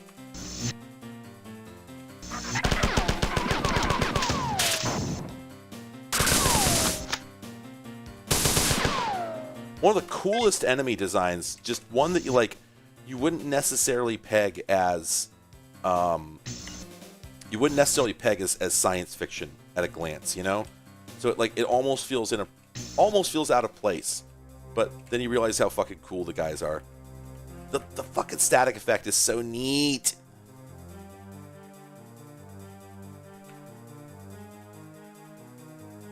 Okay, so there's actually safe spots in between these things. You don't have to run it. That makes more sense. There we go. Reports from security forces are jubilant. Yeah, so one thing I didn't know about this game for a long time is that you're not the only person who's alive on the ship. A lot, you know, the Doom story, but also a lot of other games of this era, because of the difficulty of putting NPCs in the world and making that make sense, would largely just go, oh, you're the last person alive, right? Because then everything you see is a valid target. Later on, this changes in this game. But of course, I think a lot of it still gets told indirectly, right? Like, I don't think you ever run into an NPC that talks to you, unless you want to count the Bobs saying, you know, thank God it's you. No, that's the second game. Anyway. Okay, so the 4 are going to drop on the colony. Something has come to my attention. Teleport now. Yeah, like, I do love getting yanked all over the ship now, but in the day, God, I hated it. And I should have, right? You're supposed to hate it. Uh-oh. This is another thing that this game does that just feels deeply unfair if you're not... Oh, hey, that's a new type of guy. That's one of the guys in the vacuum suits, spacesuits. Trooper, I think is the name. Another thing this game does not infrequently, honestly, right from the first level, now I think about it, is to spawn you directly on top of enemies. Like, when you start, if you press begin new game and you just stand there trying to figure out your controls for 2 minutes, a guy will appear and start shooting you, and if you have not figured out your controls, you'll die. And there's just... That's it, right? There's no safe zones anywhere. And as we discovered earlier, if you just stand somewhere, like, the aliens keep moving, like, even when they don't know you're there, they just keep wandering around. And so, what did that do? Huh. Oh shit, I didn't read that terminal. Whoopsie. Oops. Let's go do that. I mean, I'm sure I just did an objective. Let's figure out what it was. Oh, okay, so this actually... Oh, okay, I didn't realize the story evolved this quickly, because, like, I know this game has a good, like, what, like 30 or 40 levels at least? More than that? It's a lot. And we're only, what, 6 or 7 in? I didn't think it revealed the whole rampancy story until much later, but... So I don't think that the player in the real world would have known... I don't think a player in the real world would have known what rampancy was at this point. Monkey, I love Marathon 2026. It's one of my favorite games that I've ever played in my life, so don't talk shit on it. The fact that it's not the type of game you want to play does not mean that it's not does not contain a whole bunch of really juicy details about the game, and is in itself a fantastic game. I realize it's not accessible, but it's not bullshit. It's just... Good luck finding money. Let me know who would pay for a new game in the Marathon series. I'll wait. You just let me know. Anyway, I don't think at this point that a player in the real world would have known what rampancy was. So again, this is a thing that, like, I would have bounced off of. And I already know what it is because of loads of externalities. So I still don't know whether this is a fantastic way of telling this story. But I want to say that I think it's a pretty sick idea to just go, yeah, Durandal's gone rampant. He's in the angry stage. Anyway, comma. We don't need to explain what this is. All right, control switches we have to activate to block his access. Study the map so you can do this quickly. Oh my god. I wonder if it's okay, if anybody can let me know if this is actually timed, or if they're just saying to do it quickly because you ought to. Let me know, that'd be great. Okay,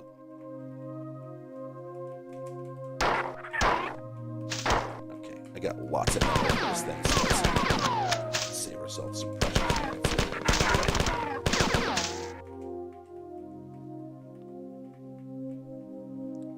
So when we talk about the 5D space thing, are we talking about the fact that this game is like portal based, so it doesn't actually need like it's a non-Euclidean space where technically the hallways are intersecting each other, so your sense of spatial geometry is technically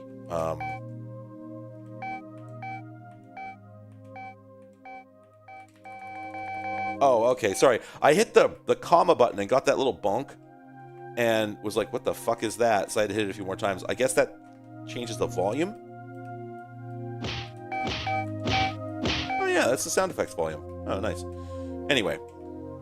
Mac energy. Bonk.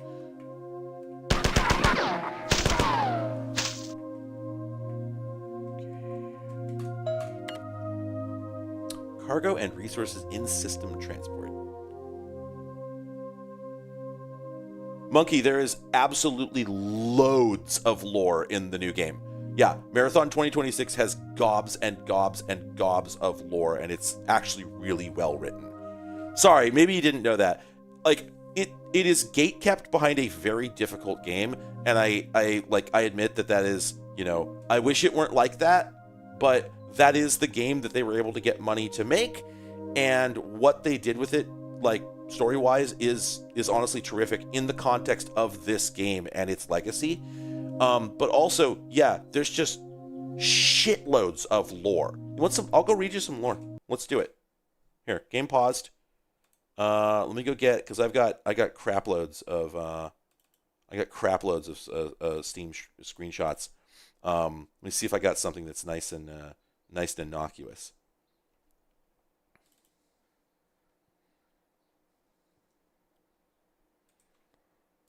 Yeah, here we go. Okay, so there's a conversation here. So in the new game, one of the things you discover pretty quickly is that so in one of the first areas you explore, there's this thing called the Hauler, which is an absolutely gigantic truck, like the size of a building, that has this big, like, inflatable wall attached to both sides of it that divides the two halves of the map.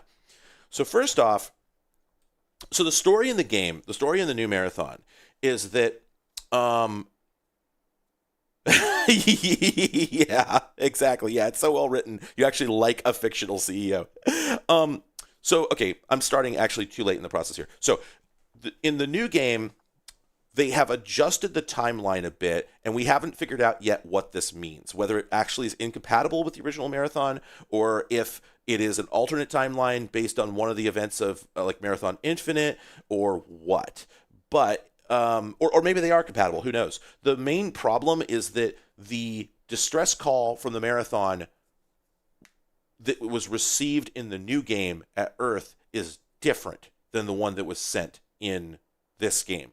So did it get modified? Did Durandal fuck with it? Is it an alternate universe? Did the aliens fuck with it? We don't know. Anyway, so the plot in the new Marathon is that so they sent the Marathon out on a 300-year mission, and then this, like, hundreds of years later, after it's gotten there and done its thing, it sends back a distress call. Well, they've developed faster than light travel by now. So all the corporations and the UESC send all their ships out there to find out what the fuck happened. When they arrive, they find the colony is deserted and destroyed. It still took a very long time to get there, right? So this is like, I want to say it's like 50 years after the colony got destroyed, they finally get the message, because I think it's slower than light. I think it's or light speed signaling. So they finally get this message. They go out there. Everyone's dead.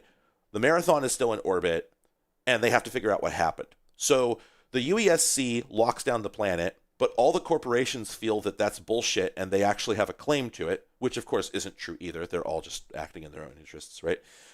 So they all start hiring, and I use this term loosely, mercenaries to land on Tau Ceti 4, dig up information, find out what happened, do research, steal crap, reclaim the resources that they deployed there that they want back, etc. Right? And you're one of these mercenaries called a runner.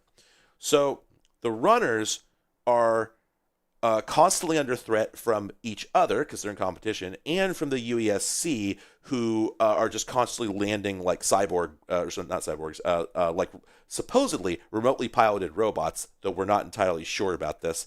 There's a lot of fucked up transhumanist stuff going on in the lore where we're, for one thing, one of the very first things that that comes up is, so you're not down there in a human body, you're down there in a shell, which is a artificial body made out of this fucked up silk, this weird like meta material called silk that well, it's spun by a big worm, but that's later. Anyway, so you're in this completely artificial body made out of, don't worry about it, and you're piloting it remotely.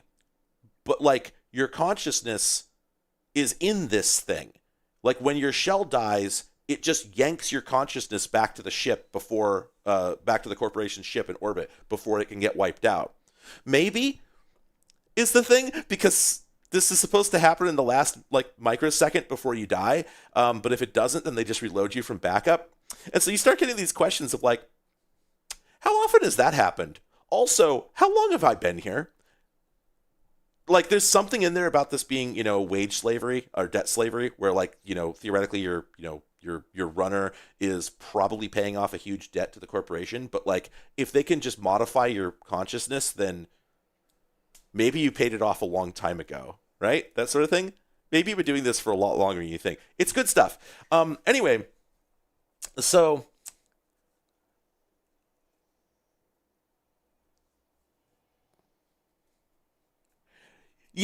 so like it's established that your consciousness is like resides in the ship in orbit that belongs to the corporation. However, it is really funny to think of you just being back on your couch on Earth, right? But anyway, there is actually lore, if I remember correctly, that says that they disposed of your body. So, like, your original human body is gone. You're going to spend the rest of your life in a computer or in a shell, which is, Anyway, is this as good as a real human body? Who knows?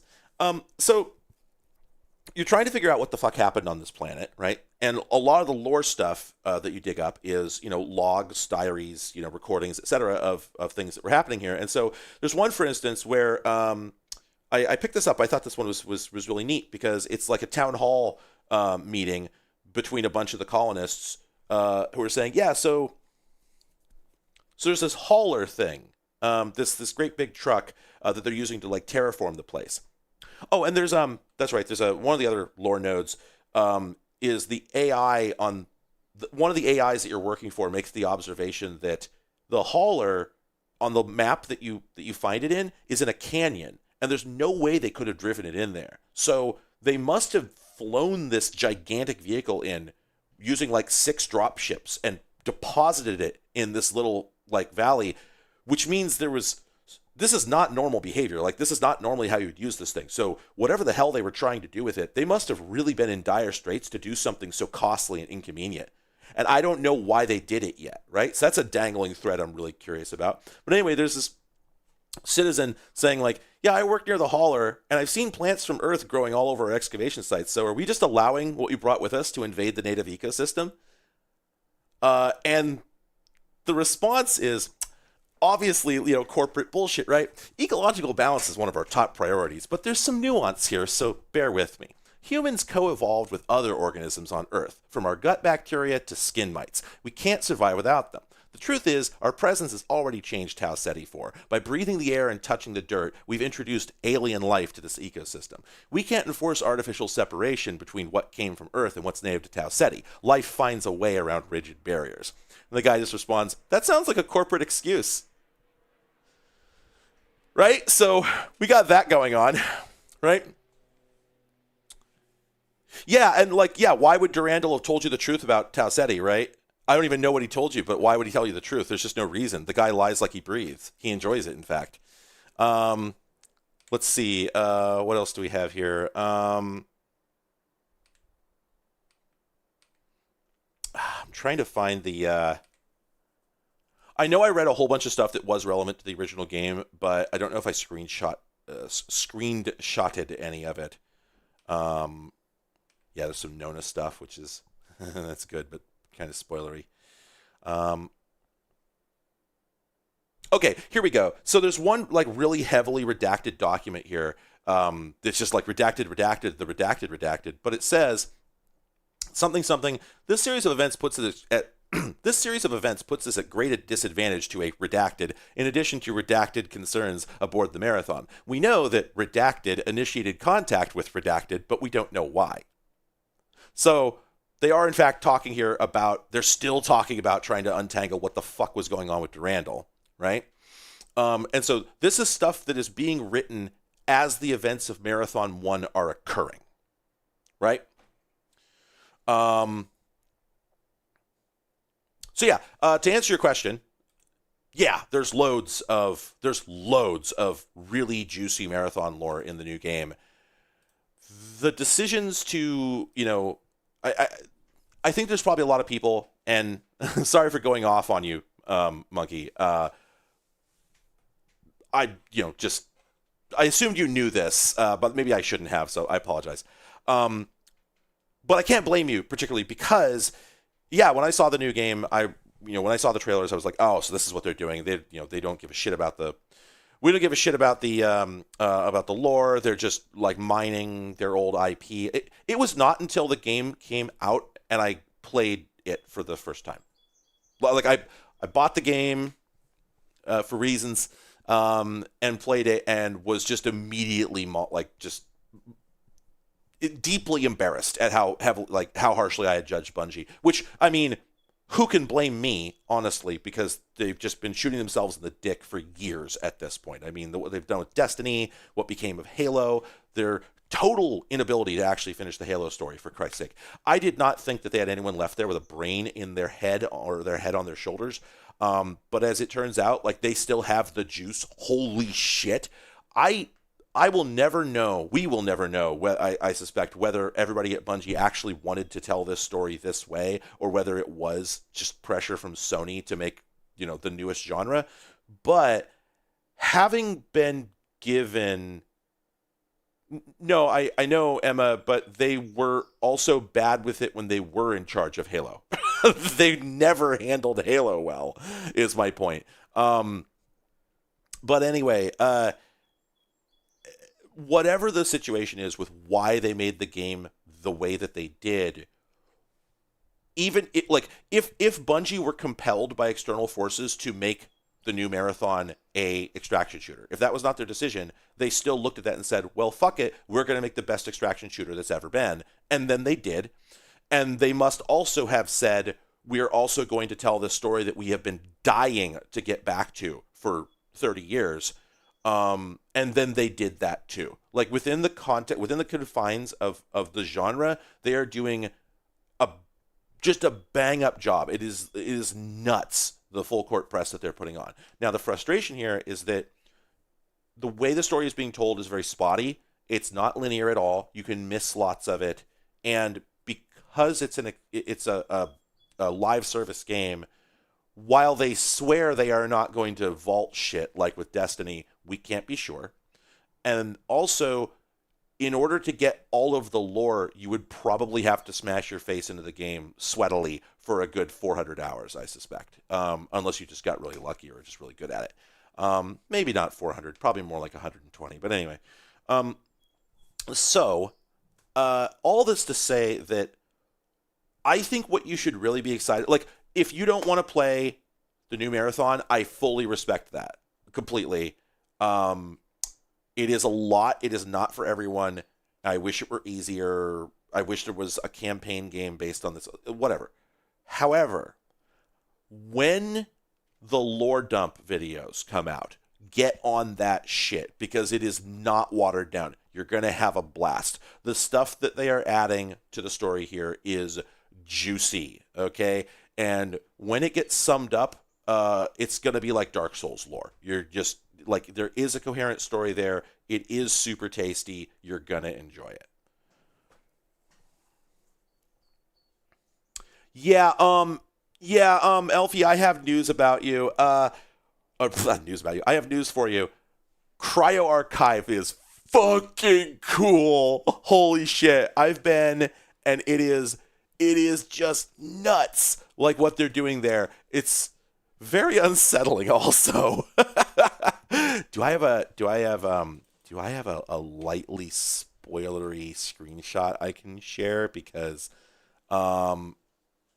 like, Oh man, like my screenshot folder for this is pretty outrageous. No, I'm sorry, there's too much. CryoArchive is fucking huge. It is absolutely fascinating, and again, like when this gets broken down, by like lore explainer people, you just jump on it because they're doing so much. But basically, the CryoArchive is the part of the marathon that has all the frozen colonists in it and other things. They also have animals in there. So as you're wandering around in there fighting players and robots, you may notice that, like, oh, hey, there's a vacuum sealed cow hanging on the wall over there. That's fucked up. It's really unpleasant. Like, you see, like, oh, hey, these are obviously some frozen human beings. I wonder if they're still alive. I wonder if they just died in stasis. I wonder if. Pretty messed up stuff to think about. Then you see the cow and you're like, man. I hate thinking about that. I also found some goats. Anyway, cool fucking game. The Christ. I gotta look for the oh, I see. This is back at Seoul. Okay, so they didn't take these two. They probably didn't take these two to Tau Ceti.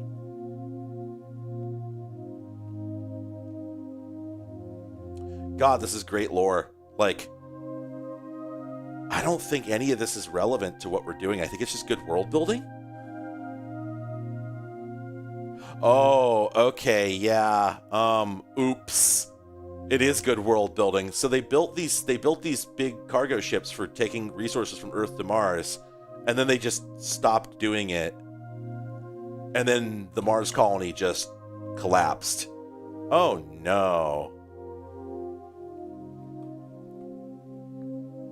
Holy shit. Yeah, so the marathon is I don't know that I've ever seen this concept in sci-fi before. Maybe it was a thing, or maybe these guys did something new. But yeah, the marathon is actually built into one of Mars's moons, Deimos, which I keep thinking about because that's the one that becomes the portal to hell in Doom, and they couldn't have known that. There's no way that they had time to integrate that into the story, especially not for a game that had just come out and was like, there's no way that they deliberately made this a reference. It just isn't possible. This is just two different groups of people who, drawing on blurry knowledge of sci-fi, decided to make fucked up shit happen on Deimos. It's great.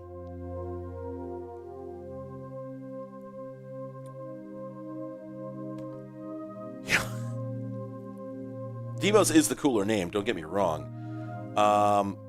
Shadow Tower. No, I have not heard of Shadow Tower, Brickhead. Let me look this up. Oh, yes, I have. Oh, I see. Yes. I am familiar with this game, if this is the one I'm thinking of. Let me just check real quick. But I think I did play some of this. Okay, so it literally is a FromSoft game. Okay, yeah. Yeah, I don't know if I played this specific one, but either way, yeah, it's a Kingsfield.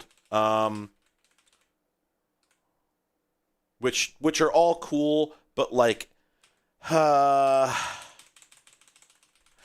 think it's fascinating that we live in this era where all of these people, in our hey Itsu. Wait, the sprite for the marathon is definitely Phobos. Why do we know that? Do they look considerably different? Oh, they do.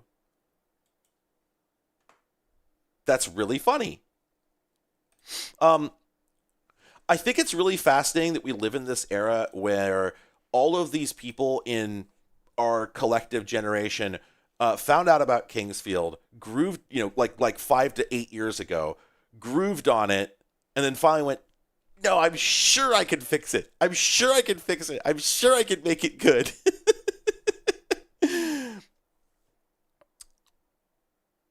Wow, yeah. So why would they Why would they use? So when you say the sprite for the marathon, do you mean the one in the new game or the one in this one? Because I can imagine them fucking it up back then, but doing it now, there'd have to be a reason for it. The argument to make the marathon into a Christ became more and more popular, but the UESC never seriously considered this an option. Oh man. Okay, good. Yeah, we've got... So, Bungie has always wanted to... Okay, you actually do see the ship in the game. Okay, terrific. Bungie has always been obsessed with writing dystopian science fiction, and this is something that I think is really fascinating about Halo, because like we played Halo 1 on stream back at New Year's, and I talked a little bit about how like the weird the weird cognitive dissonance of the game's narrative, but also just how deeply incomplete it is. You learn so little about the outside world, and then in the later games, but particularly in ODST, you start to find out that like life on Earth sucked, right? Like the whole thing in like your your Starship Troopers / aliens / whatever. If you're being attacked by a bunch of ruthless aliens, you could make this bombastic story of humanity defending itself, but any story like that tends to begin somewhere in the middle, where you just assume that humanity should be defending itself and that it's something worth saving. And of course, I don't remember. I'm sure this is true for Starship Troopers. I can't remember much about the movie or the book for that matter, other than that they're quite different. But I'm sure the movie establishes that life on Earth fucking sucks. And Halo doesn't do it for 5 games. 4 games? 4 games? 4 games. But then finally gets around to mentioning that, yeah, actually, like, they're defending the human way of life, which a lot of humans wish was not their way of life. But they were definitely doing it here already. I swear to God, it's just Bungie has been telling the same story since like 1992 over and over and over, and never succeeding in telling it in a way that anybody will notice. First, they did it in Marathon, and 40 people total saw it. Then they did it in Halo in theory, but didn't manage to get any of the juicy stuff into the games themselves. So you had to read the books, but the books were just pitifully poorly written, and the only people who read them were hyper fans, right? One of these days, hey, at least Marathon 2026 is like finally putting this lore in front of people in a form that might actually get consumed, except then they put it in a sweaty live service game where you're gatekept by having to get to level 60 before you can read a lot of this stuff. So I don't know, maybe they're still shooting themselves in the dick. Anyway, yeah, and like I don't remember if it comes up in...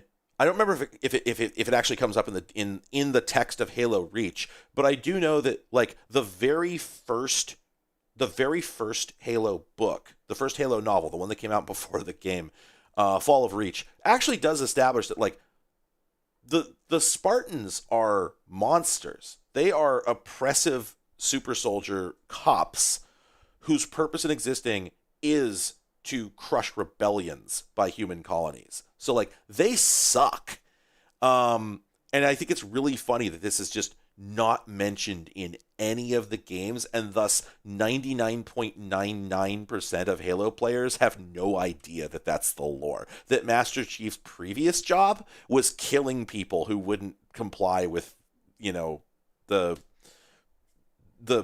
king's taxation, right? Right, and that's the other thing, right, is that Destiny starts out with just sort of quietly mentioning, like, oh yeah, actually everyone was miserable and they were all going to die, and then they got, for some reason, the benefits of... I don't remember how the orb fixed Earth, but it did, right? So, yeah, just funny shit. Anyway. Oh, right. And that's the other thing is, Reach, not Reach, but ODST did have all the audio logs, most of which I skipped, unfortunately. Well, not skipped, but just didn't find. But they made it pretty clear that, yeah, life on Earth sucked. Okay, so the Traveler just shows up and fixes everything. That scans. No, I'm afraid not, Steve.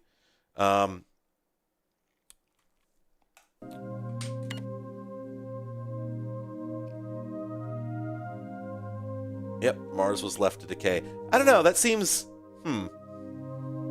This seems unnecessarily dystopian in a way that's kind of hard to buy. But again, I think they had like one guy writing all this, and they just let him cook and then just put whatever he gave them into the game. Anyway, so... I know I have to press all these buttons. There was some implication that this was time-based, but I don't know if that's actually true.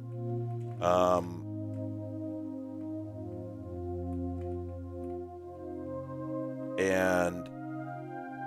Oh, I just went in a circle, didn't I? I totally did. I'm getting 5D'd. I don't know. I don't think I'm doing that bad.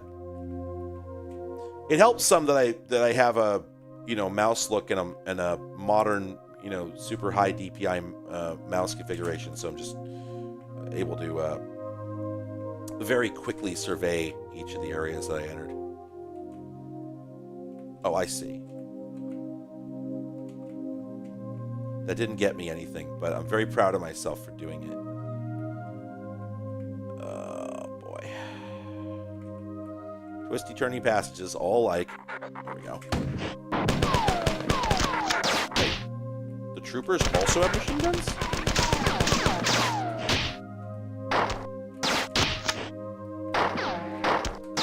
I'm just gonna go punch this guy.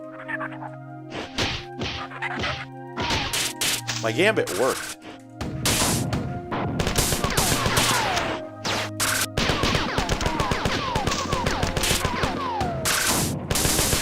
Hey, you know what? Doing that whole encounter without taking any damage, I'm going to go ahead and give myself a big old gold star for that one. Alright. Button time.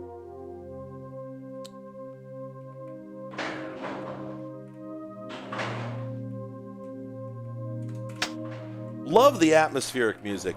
Fucking just fantastic stuff, TBH. Much better than the music on the last level, I'll tell you that. Oh. I am totally supposed to dash across that, aren't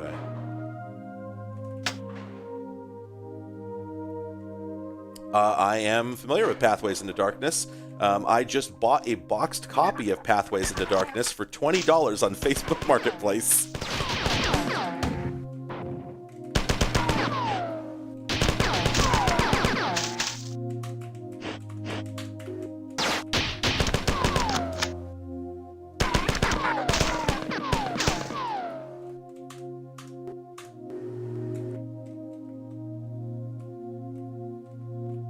Still can't believe I got that deal.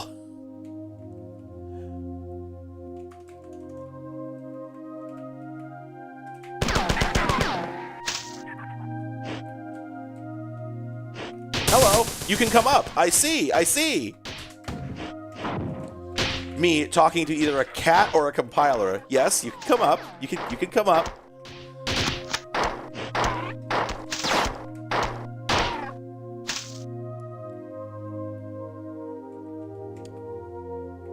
Yeah, so don't I recall that, let's see. So I think you do have to get to certain minimum requirements before you can go to cryo at all. But once you meet those, I think for the next few weeks till the season ends, they do give you, don't they give you one cryo archive kit per day? So you're at least kitted out with the bare minimum, so you won't just get tanked immediately as soon as you go in. And then it's open all week from, wasn't it the 21st forward, I think, was the number? So like, you could very likely go to cryo if you just want to see it. Whether you're going to be able to actually make any progress in it is a different story. It is hard. It is a big, complicated task, and like my crew has not made much of a dent in it. All right, well, I took a lot more damage on that fight than the last one, I'll tell you what, but still decently proud of myself. Now, I'll tell you another thing. This is apropos of nothing, really, but as a kid, I would have been completely incapable of navigating that fight because I would not have let myself use the assault rifle because the ammo for it feels so valuable that the prospect of wasting, 3 or 4 mags was just ugh. Yeah, that exfil we did out of Cryo was ludicrous. Woof. I don't know. I mean, I think pubbing on that game with people that are at your level, gameplay wise, which I think it does decent matchmaking. I don't think it's too bad because, like, if you're playing with somebody who is able to make it to Cryo Archive, they're probably giving enough of a shit that they're not just going to be totally incompetent. You know what? I honestly can't remember the command for now playing either. Isn't it just bang now playing? Right?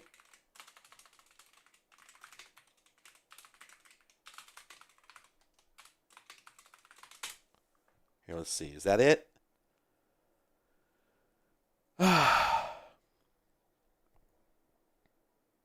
Gosh, is that Oh, you know what? That's broken as well. That's another thing that's broken due to the fucked up network share problem that I'm having on my machine. So that just won't work until I fix whatever that problem is.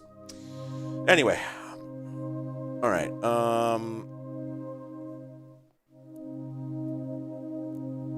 We're having Durandal problems. We're getting Durandled.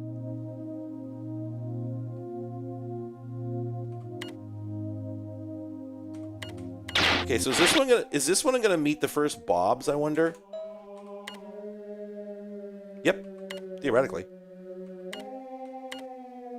Wait. So we're here. Current location.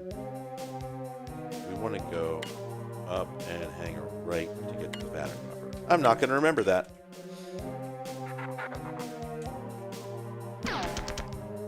Oh yeah. Oh, big boy. Oh, he's cute. Hello. Can I go down?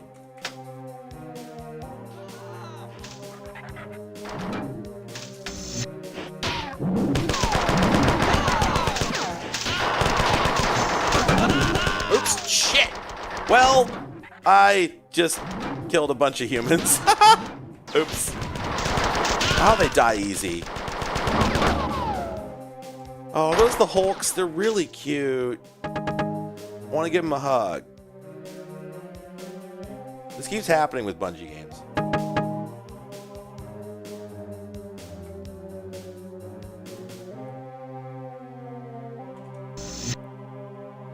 I'm having some sort of problem with Mix It Up, Black Raven, my chatbot, where it won't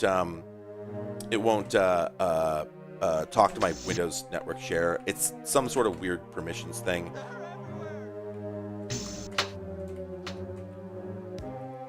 And I don't know if it's because of an update in I don't know if it's because of an update to Mix It Up, or if it's got something to do with a Windows patch or what, but I just don't have time to figure it out for this stream, so I just gave up on it. But it's why a number of my redeems aren't working and things like that. Nope. Oh my god. Okay, is it realistic to actually keep the Bobs alive? Because I already have this feeling that it just isn't. There's no way. Too dumb to live, etc.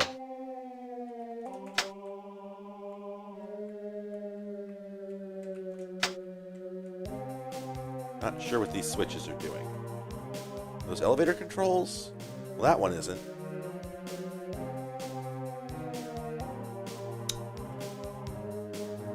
Okay, so I should just not care about the Bobs. I'm glad we had this talk. Okay. Yeah, I remember seeing something, some Bungie message to the effect that you should kill every Bob. So, all right, well, I guess that keeps things simple, huh?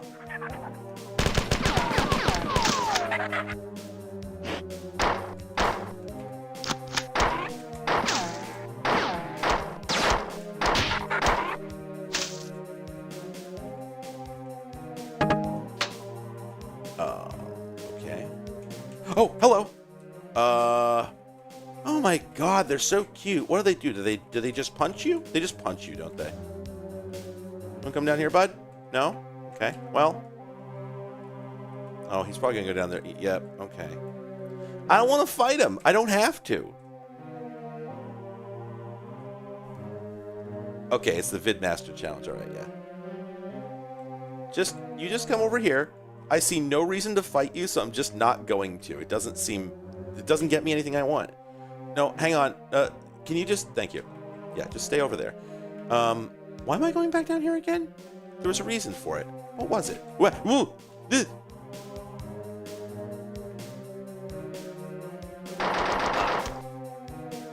yeah? oh, he made it down here. Okay. Man, son, he thick. He thick. Yeah, the pistol reload looks great. Oh, wow, I just noticed my health. Holy shit. I am on bingo health right now. That is not the elevator control. How do do I even... Things aren't going the way they could. Wow, that is not a lot of health. Let me see if there's anything I can do about that. Was there a health terminal in the starting room? Or... Oh! Shit!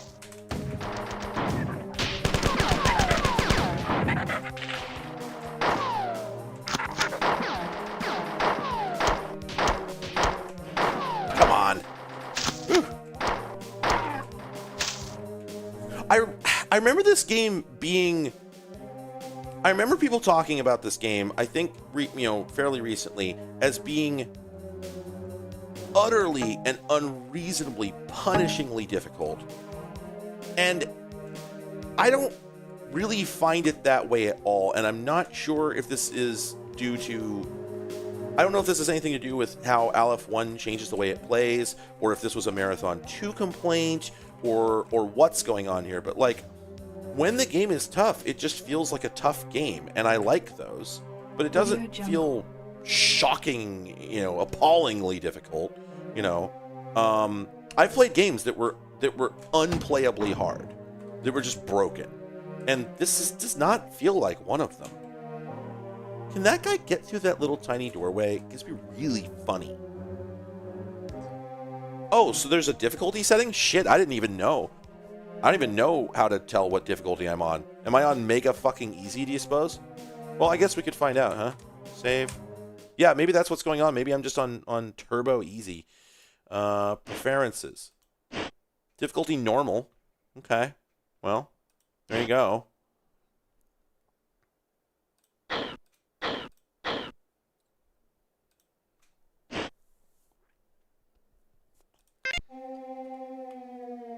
Alright, let's read this shit. Oh. Is this the... the very first terminal that can teleport you has a little pad in front of it that I thought would go on to be the universal indicator that this one can teleport you. But that didn't work out. The, every teleporter terminal after that has just done it without, just unceremoniously. Oh, there's a little window here. But... well, maybe I could have gotten up here before all those guys were dead. That would have been useful for sniping them. I don't know. In any case, hello. Hello. Hello. Hello. Hello. Just, if you could... like, I don't want to get punched by this guy, but I also don't want to fight him. There's just no need. I mean, other than, obviously, not needing to do this, but, like... that. Maybe he's wandering and hit me from the back. Oh, yeah, he's totally going to. He's such a bullet sponge. I mean, besides the fact that he's adorable, he's also just going to eat, like, 5 or 6 magazines. I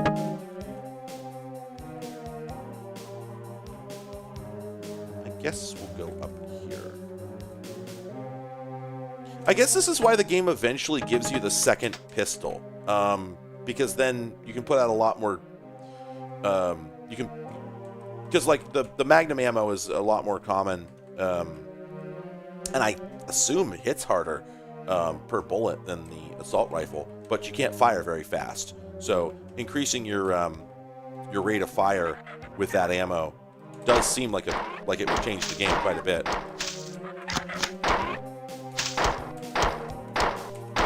Boy, that like the pistol sound effect is pretty solid, but boy, is it quiet.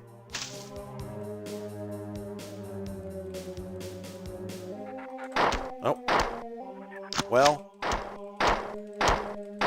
Let's find out. What does it take to kill this fellow?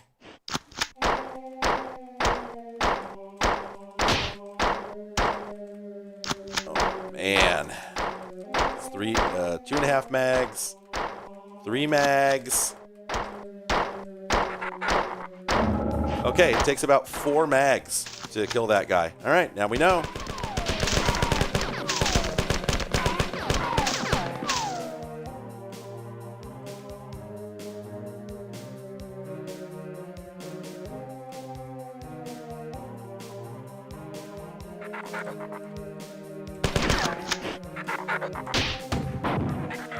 I'm not sure what the AoE is on those grenades. I know they have an AoE.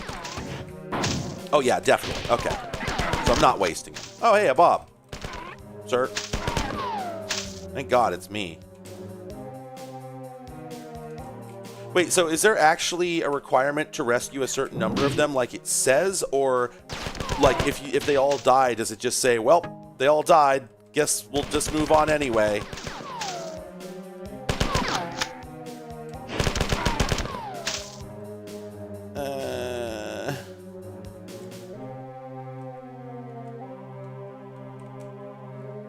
Does this elevator work? Oh my God! Okay. I think no. They don't even prefer the Bobs. They just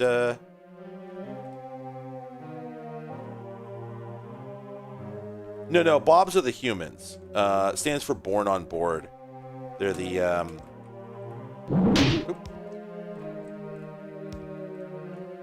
like, as established, the Marathon is a cryo ship, right? So they're taking a whole bunch of colonists in cryogenic stasis to the planet, but it's also a generational ship. So there's a bunch of the crew is all people. Oh, I finally died! Holy shit!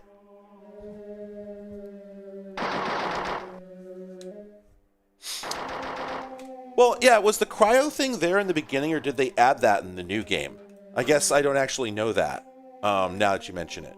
I know that's what they went with in the new game, that it's a mix of, it's a generational ship, but, like, they also are bringing along the majority of the colonists are coming along in cryostasis, which makes a lot of sense, right, to do it that way, because if you try and, like, assuming you have cryogenics, then it makes a lot of sense to not have to, grow enough hydroponic food for 500,000 colonists or whatever the fuck you're bringing.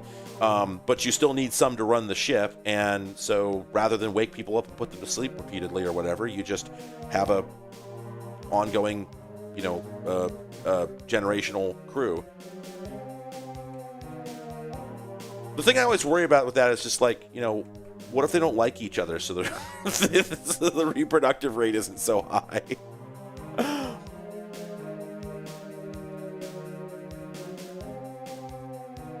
It would be interesting. That's Alfie. That's an interesting notion. Oh my God! Whoa! Yeah. The colonists waking up and the crew has like developed a completely new culture in the meantime. So they just, hey, that's super fucking cool. Yo, wait a minute. That is extremely cool as a concept. Huh. Yeah, because, I mean, it's been 300 years. There's no way there wouldn't be massive semantic drift. And not to mention just, like, huge cultural shifts as well. Shit! That's really good! Well, see, like, the easy way to deal with the problem of what if nobody wants to fuck is test tube babies, right? That pretty much solves it all. Just draw DNA, draw blood from people, use their DNA, make whatever doctors on board get to make all the decisions about what should go where, etc. It's eugenics, but come on, we're in the Marathon/Halo universe. Trust me, we're already past that problem. They were doing that anyway.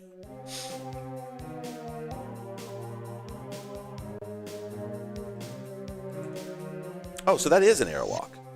Oh, okay. I still feel like I never actually adequately explored the beginning of the game that well. Also, all these little blinking blue dots. Are those all dead Bobs? They so are. Delightful.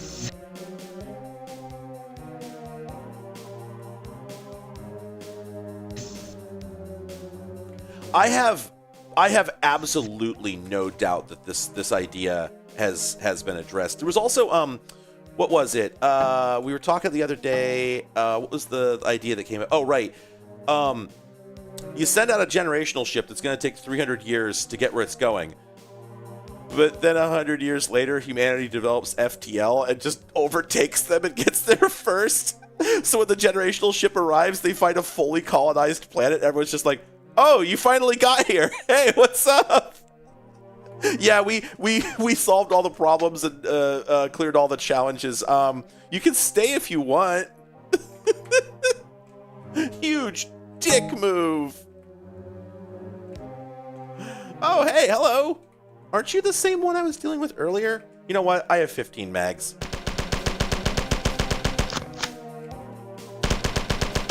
Oh, owie! Oofa doofa. My desire to save scum is very high right now. Oh, Jesus Christ. I thought that was in the game, that sound effect. I freaked.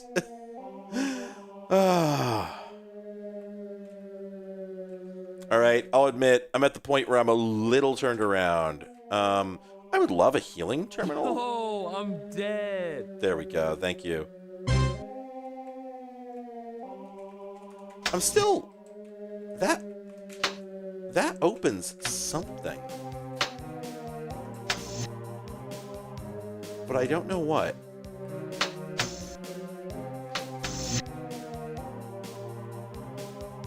Alright, well, anyway. Where is it? Work, work, work.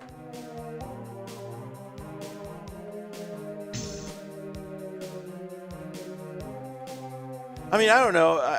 Technological leaps happen, you know, frequently and unpredictably, and so like you can send out a ship that's going to take 30 years, and then 5 years later, you know, they oh, here we go. This is where I was trying to go. They figure out some new approach to things, and like we could argue that there are moments in human history where this could have happened. In some way at a smaller scale, you know.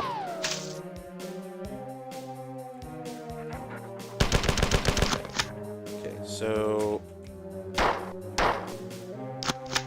I don't want to kill every one of these guys. It'd be such a pain in the ass, but that'll probably... No? One more? One more? Good Lord. Ah! Christ!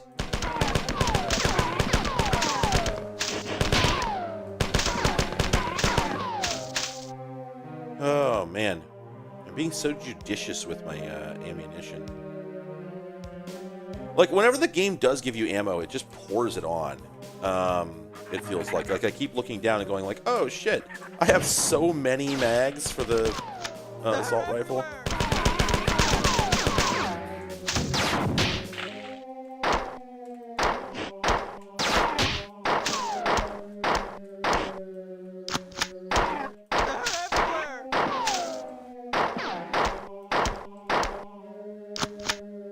Oh, I need to kill all aliens? Oh, I didn't know that. Well, that simplifies things. Then I am not skipping anything.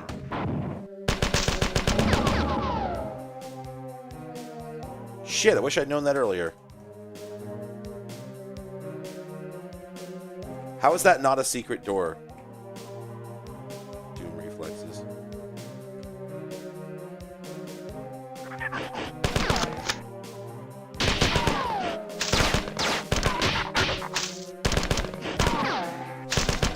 I'm trying not to kill the bobs just because, I mean, you know, it's my first time through, you know, I should give it a shot.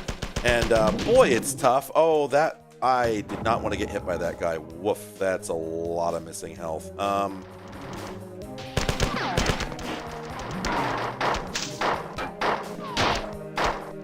know, this might be a case where I'm gonna... Oh, that's as high as the gamma goes. Oh, well. I was hoping I could punch through some of that, fog of war, but, whoa, hello. Okay. I sure would love a health terminal, but it's not going to happen, is it?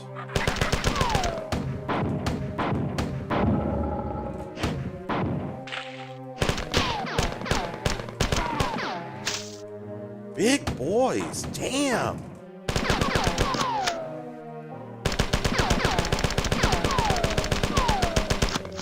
They're just, well, there they are.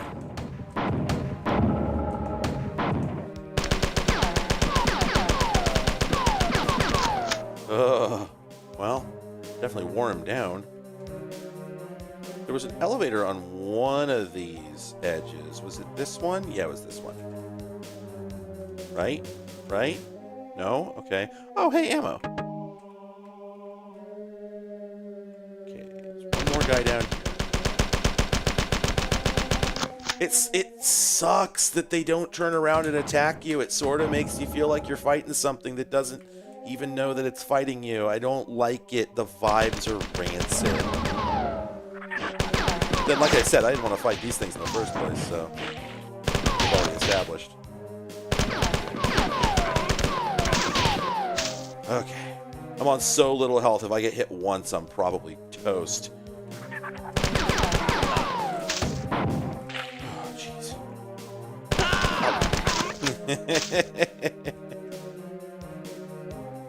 Okay.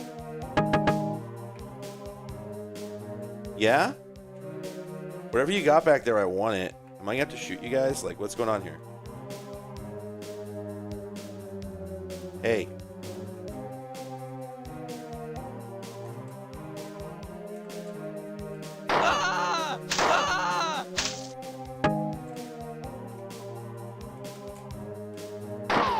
That thing looks mad shootable. Oh, wow. Am I actually full up on... I think I'm full up on grenades? Huh. Alright. Is that it? Is that the level?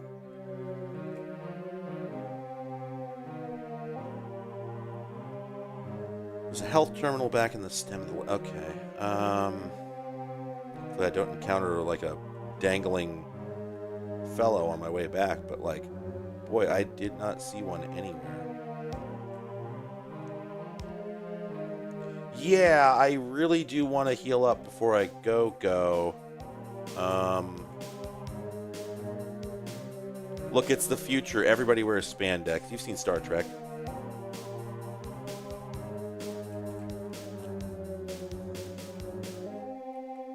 Okay, so we get back here. There's the airlock. I guess I gotta save, even though I haven't found the health terminal yet.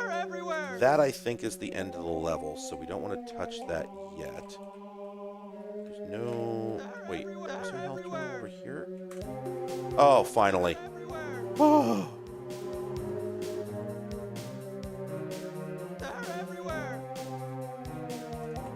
All right.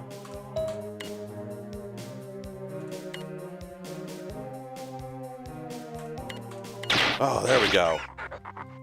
See, again, it's the one thing this game does that, like, again, by the standards of the time, it was deeply rude to spawn a player at the beginning of a level directly into a bunch of enemies. With that said, we also have to remember that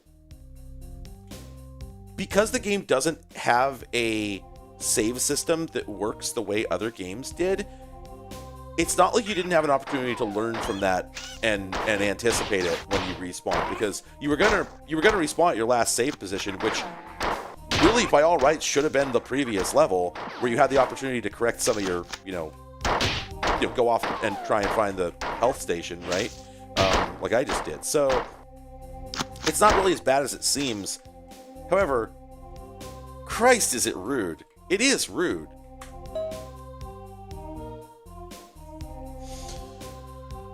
This, Leela talks like the AI in System Shock 2 before the big reveal. I like it.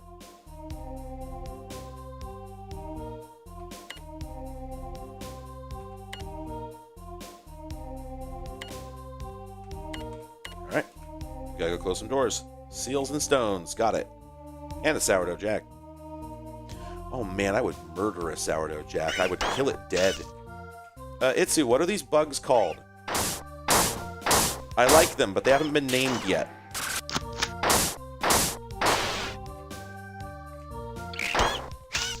I like them. I want to kiss them. But we at least need to be on a first name basis first.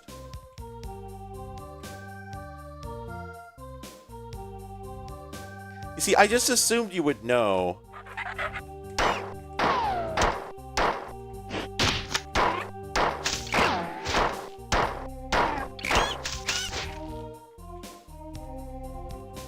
They're just wasps. Well, I was already pro-wasp, except in the real world, so... Oh man, talk about 5D levels. Like... Oh, there's text on there. Yeah, I mean, it's taco night, so I can't have a sourdough jack. Ow. Owie.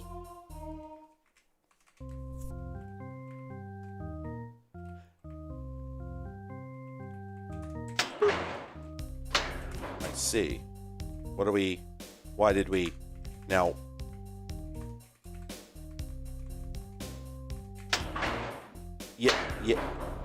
Yeah?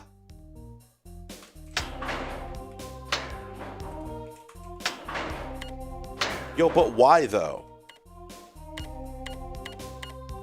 Why can I press N to get a little beep?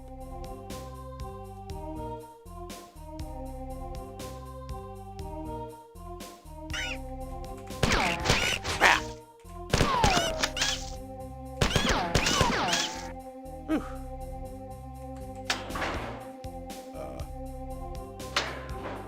Oh, okay. I think that was one of the airlocks, right? Pretty sure. So I think that was an objective. But why does this one close? Am I supposed to... Is this one of those... No, I definitely can't run out. Huh. This is microphone volume. Oh. Oh. Microphone volume. Wait, does this have voice chat for multiplayer? Is that what we're saying? That can't be what we're saying, right?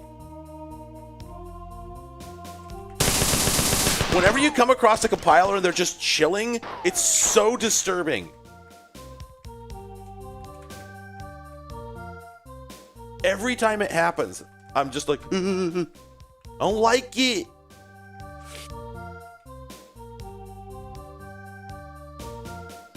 This had voice chat? It must have been like a kilobit. It must have been a centibit. What the fuck? I gotta look into that. I gotta know more about that. That is wild. Okay, so I think that was one half of the level, and I think this is the other half. Yep. Yeppers. Okay, how are we doing on ammo? We're doing great.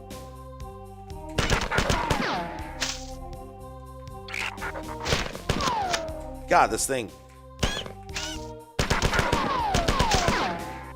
I get why they nerfed it this way, but like, oh boy, the inaccuracy is frustrating. Oh, there's a person in there. Yeah, those are totally cryo beds. They're compiling.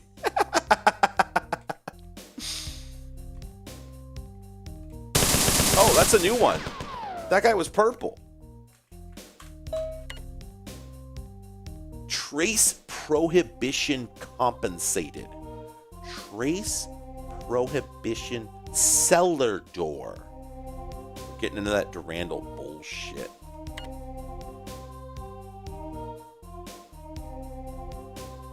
Okay. All right. I mean, okay. See, I'm still unsure how sympathetic I would be to what this game is trying to do if I had not been spoiled on what much of the story is, right? Like, the reason they're giving you all that cryptic bullshit, there's really good justifications story-wise, but I already know what they are. And so it's kind of tough to say what I would do, even, with my more mature tastes when it comes to, video game storytelling, if I didn't already know what the bit was. Because this shit's just incomprehensible, which is on purpose. And I don't know that what is going on in those particular terminals actually matters, or is just world building for how broken this AI is. Definitely interesting stuff, but only if you already know that that's what it is. Man, I wish I hadn't taken all this damage, because otherwise I'm actually doing pretty well. I feel like I'm kind of bombing through the game. Like, I don't know how far I am. I don't know how much progress I've actually made, but it sure feels like I made a good chunk. Oh, interesting. Wait a minute. How do we...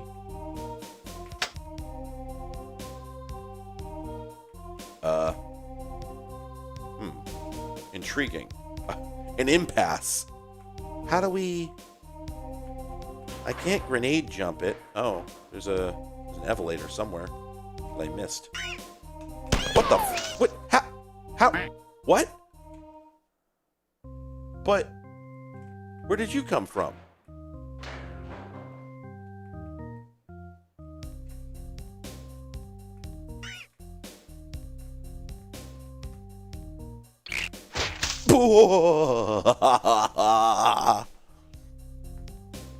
Okay, so the red compilers, purple compilers. Okay.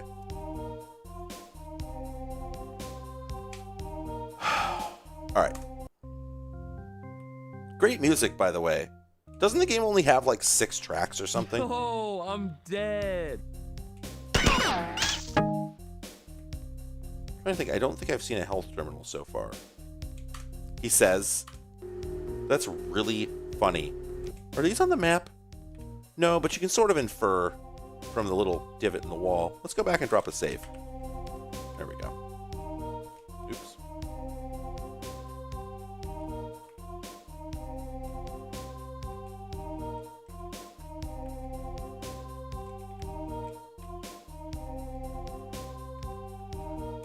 Blah. I am absolutely going in circles already.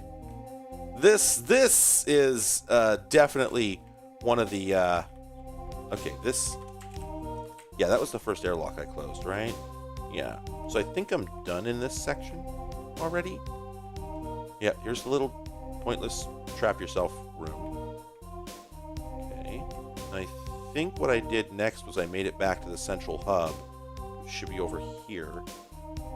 Yeah, I think it's over there where that thing was, but let's pick up all these 44 Magnum clips first. Terrific.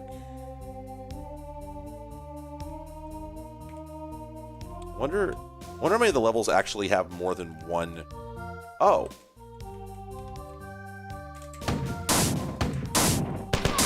I was gonna say, I wonder how many of the levels actually have more than one save station. Oh, we're doing this again, aren't we? Okay.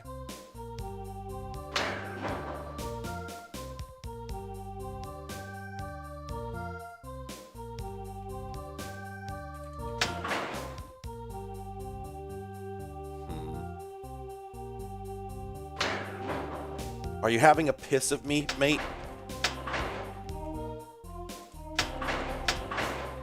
Man, the degree to which I don't want to be doing this is really staggering.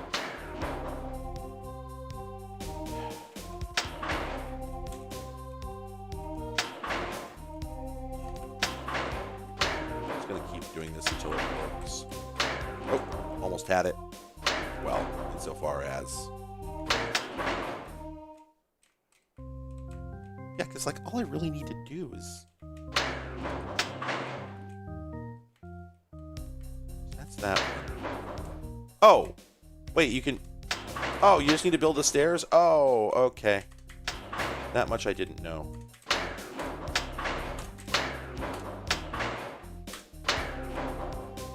That's less stupid than I thought.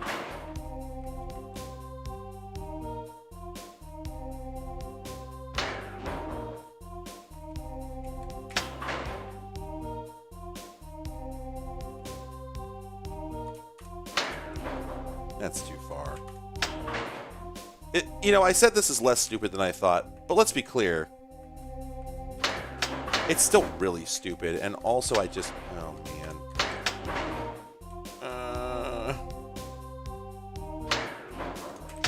It was so hard for FPS designers to come up with, if you will, puzzles. You know? They felt like they really needed to do puzzles. And so they ended up with stuff like this.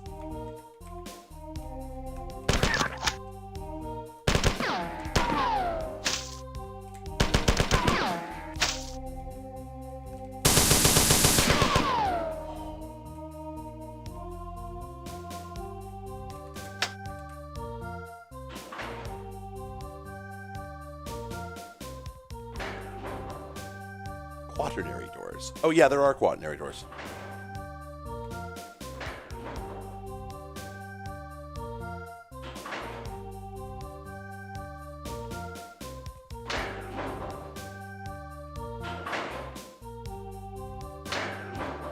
Wait. Oh, there's multiple elevators in a row here, aren't there? Sir?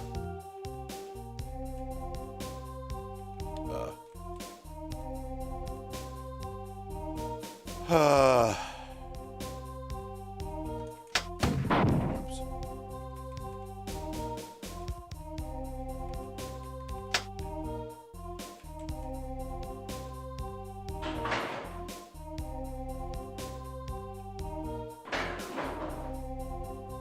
Okay, finally. It's the little Joker's trick there for you. Okay, well, at least we know where to go now. No falling damage, thank Christ. Even Doom had falling damage. Okay, I think this is where the remainder of the airlocks are, but we'll find out.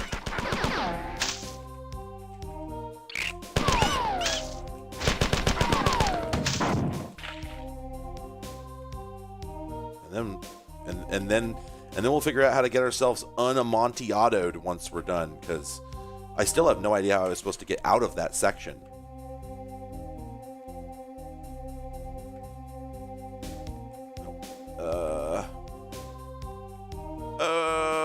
Brain already numb. Help. Send cyanide pill. It's up here. It's up here. It's this way. There we go. Okay, so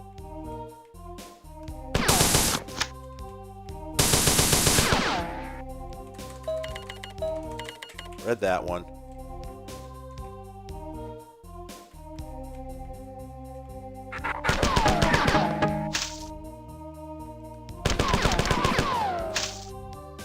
It's so much easier to just use the guns normally when you know there's more bullets coming soon.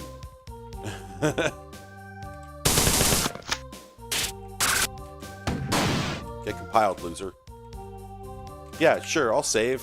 What do I care? I'll save. I'll save before going down into this. So this is an elevator. This is definitely an elevator. I just have to figure out how to turn it on.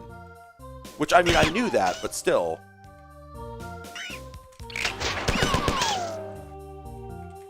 Congratulations. Now, how do we suppose... I wonder if that wasp that came through earlier actually, like, glitched through a wall. I wonder if that's what happened there. You know, that button has got to start the elevator. That's got to be what's going on there. So I don't know why it didn't work before, but I'm sure that's what I'm supposed to do. So maybe it was timing based. Maybe that's what's up. Let's do that and then hustle. Please go up. Sir, please go up. Grenade hits. Oh. No! Oh, oh fuck.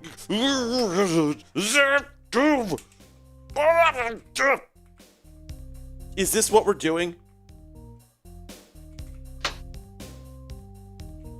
Is it? No, that's what it is. This is just the elevator on continuously button. You just have to wait 4 minutes for it to come down and go up. That's what we're gonna do. We're just gonna stand here. What's up, everyone? Y'all having a good day? Y'all having a good? You have to. Okay, finally. Yeah, that's it. That's it. The reason I died the first time through is just because I didn't stand here for a full minute. Why do this? I think it's to produce the exact effect. I think it is to achieve precisely what we just saw achieved. It is. They beat the drum to produce jazz effect. If I step off this thing, that's the thing, right? The people at Bungie have always been, if nothing else, jokers. They're ridiculous fellers. Oh no, Brickhead, nobody was doing anything like that at this point in time. That did not appear for another, like, 12 years. I know if I step off this, it's gonna go up. I know that in my heart. Wait.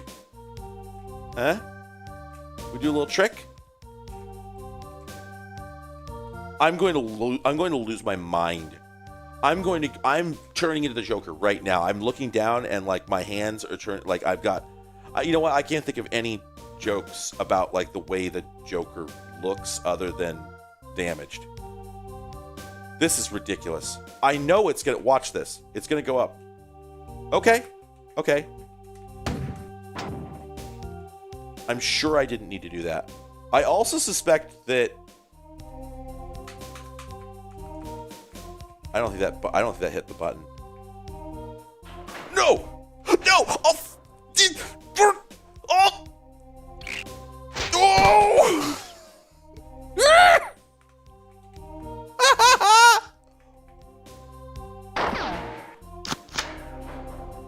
Oh my God!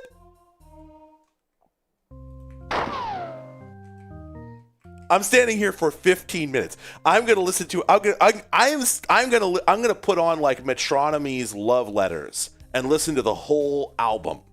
I can't stream it, so you're just gonna have to trust me. This is going on. We are not moving from the. Pistol doesn't do it. Get out. Get out. If this thing goes up.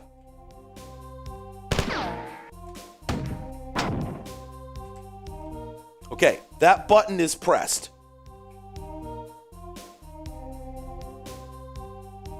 Come on. This is... Oh, we did it! I'm saving! Fuck this game! This is the first Rage game! Holy shit! Holy shit! I think there are hundreds of people who never got past this. I think there are, like, of the 120 people who played Marathon total, I think that a good 90 to 100 of them, fuck you, never made it out of that room. They're actually still trapped there today. At this point, I feel like they're actually spawning new wasps. The situation's dire. Okay. Where was that health terminal? It was over here, unfortunately. So we're gonna... because it would just make sense for us to go health up before we attempt to finish the level. As we have learned before, that is a wise choice. So let's just get lost in the brown zone again. Oh my God.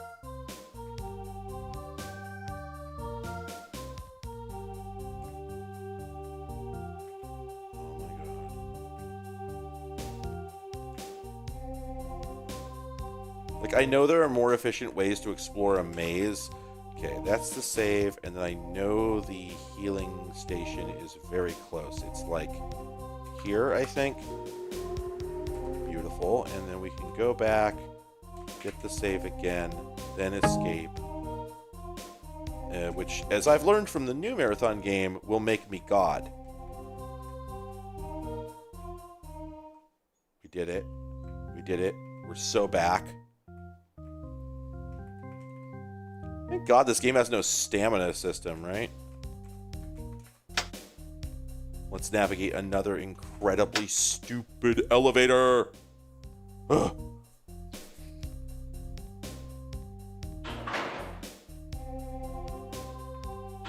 No, no, no, no, no, no, no, no, no, no, no, no, no. We're not doing that.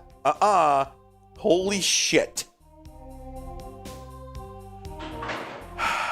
This is napalm.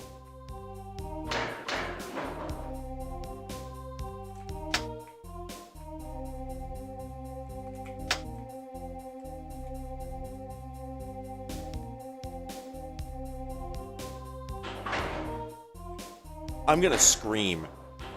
I'm going to scream. Because it already...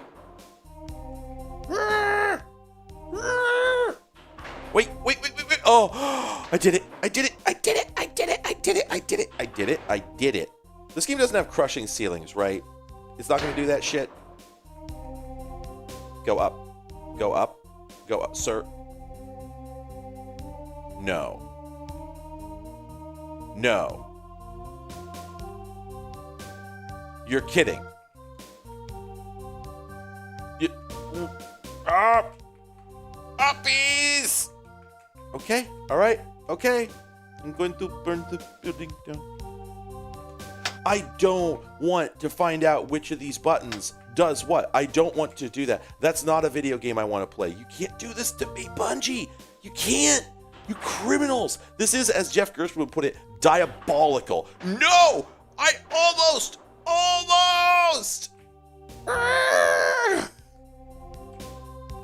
I don't want to hit them in the right order, and I don't want to time it. I don't want to do that. Don't make me do this. Holy shit.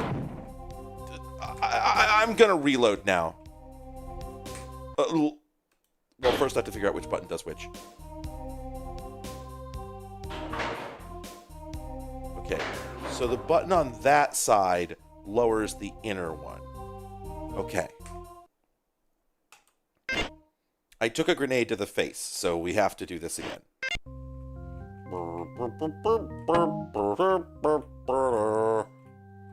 My desire to start drinking is growing. It is really funny to me getting... Fuck the wasp. Fuck the wasp. I don't have time for it. Okay, so...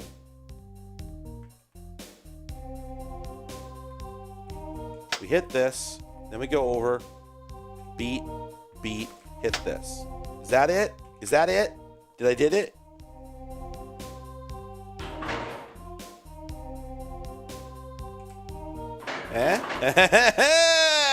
Hey! Oh. Yeah, so again, I love the fact that yeah, okay, I would rather do this in the Selenic maze, that's true. I love the fact that the game has non-player characters. There are other humans. You never talk to them. You just get told about Leela talking to them. You may not go exactly where I want you to end up because there's interference in the computer net. Good luck. Okay, so 1, Marathon Infinite. 2, just a great message to receive before being teleported. Oh my god, yeah. What is this? Cool Fusion. Okay, fuck. Great level name. Great shot. I can't wait for the chaser. All right, so we got two potential exits to start with, right? No? No. Okay, even better. Fuck yeah, let's go. Oh, okay, we got to shoot the I see. I get it. Those are grenades, which they provide in case of emergency. Right. Yes. In case you ran out. Let's just circle around and... Yes, very good. Okay, those stay open. Oh, that's a bunch of 4. All right, let's read this terminal first.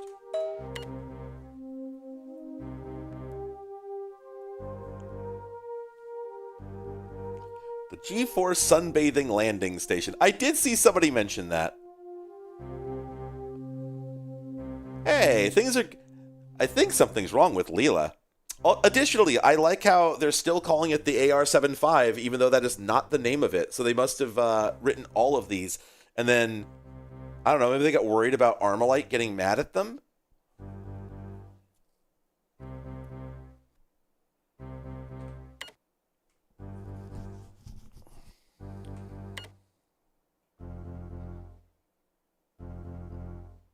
Durandal is fucking with me.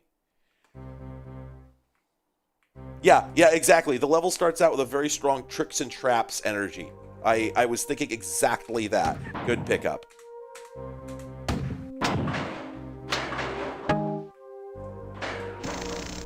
wanted to open up both my pathways into dark... Okay.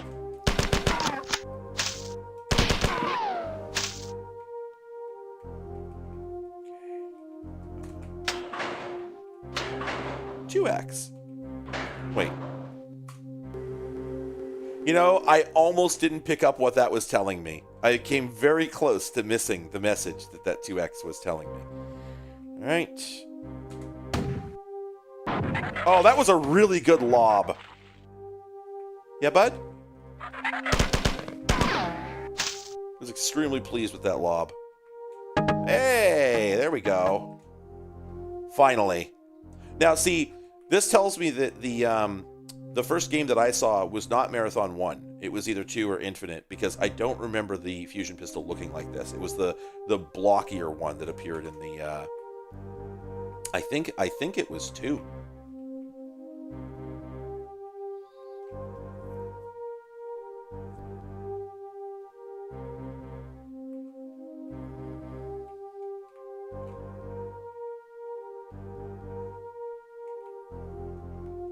Okay, so now I think we do this section here.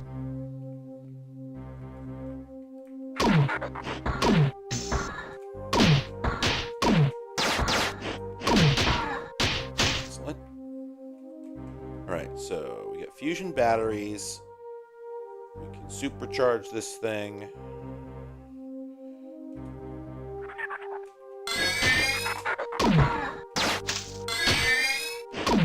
Hey, somebody's invisible. That's rude.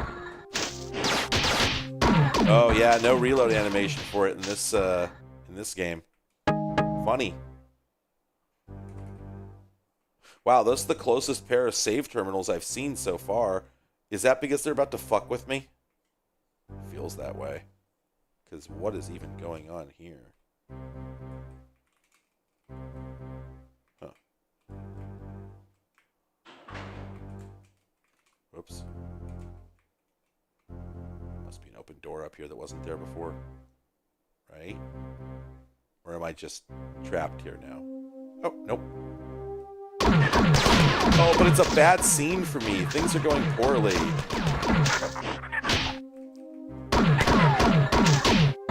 Phew. Well, could have gone worse. Oh!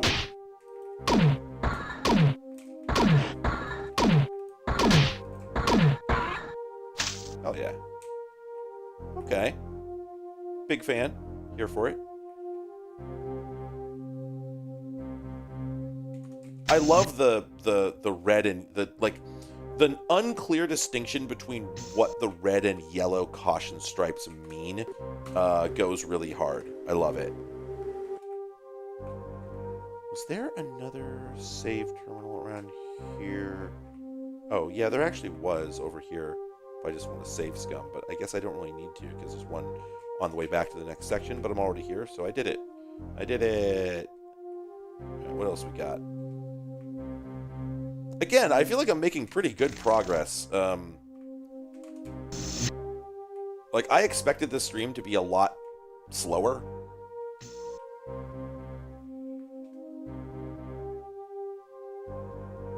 Where is it? Oh, so this doesn't... So the fusion gun doesn't overcharge in this. Fascinating. Huh. Yeah, I mean, like, needless to say, I always thought of that as core to the identity of the thing. But yeah, I guess that's a Marathon 2 thing.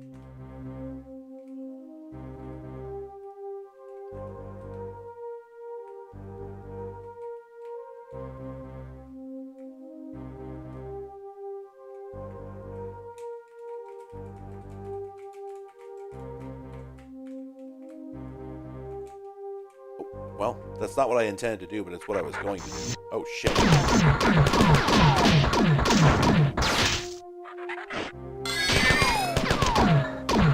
Oh, I need a faster gun. Probably shouldn't have used the grenade launcher, but, well, anyway.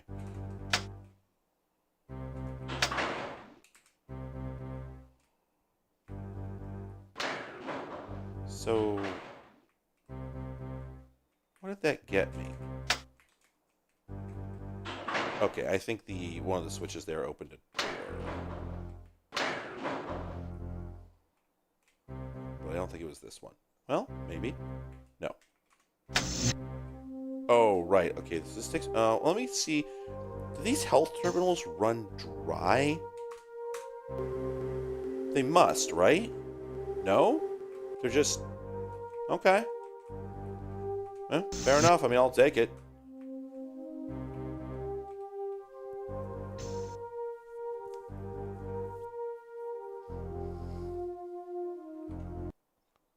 Oh, sorry.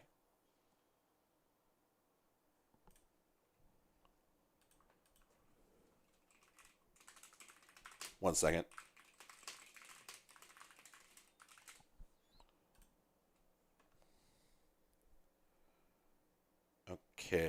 I will be having dinner soon, and then I'm probably gonna drop for the night. Well, I don't know. I haven't decided yet. Maybe I'll just keep playing. Yeah, I mean, it makes sense if the health terminal, like, there's no good reason health terminals should not have a unlimited supply, right? It's got to be, if it's juice, then they should have a massive supply of it, and if it's synthesized, which you would think it would be, then it should, if the fusion reactors are still running, then you should be good.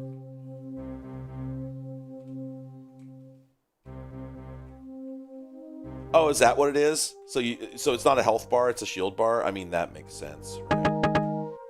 But I like my version. Okay, yeah, so whatever this is, it's time-based. Because that thing was set when I came back.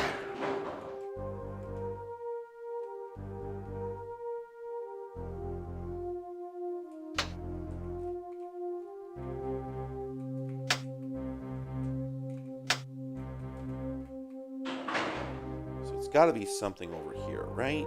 Or does it? Feels like it would. What are we doing? What are we doing? What are we doing? Something over here? Damn. We're running into that 90s first-person labyrinth. Or wait. Nope, that's the same message. So I got the pistol, but I'm not sure what to do next.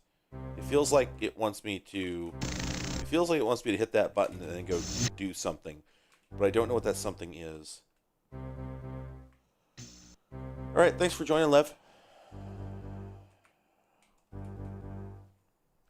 Hunting for switches. I mean, that's what the game is. TBH,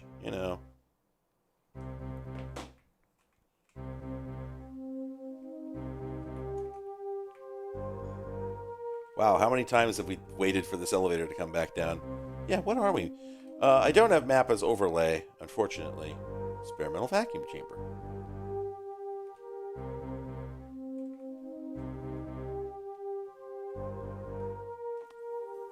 Yeah, what did call it an overshield? I don't remember. Okay, so... yeah, what does this do? Oh, fuck.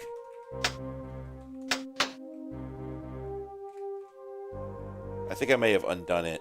Oh, nope, there we go. Dang it.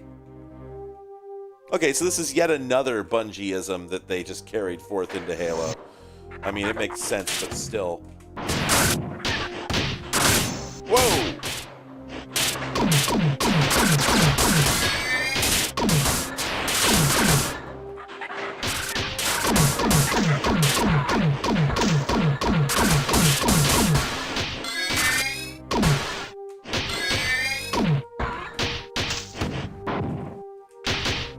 I'm really pleased with the number of fights that I get in where I take no damage. Oh, well, there's the crushing ceiling. Fuck me.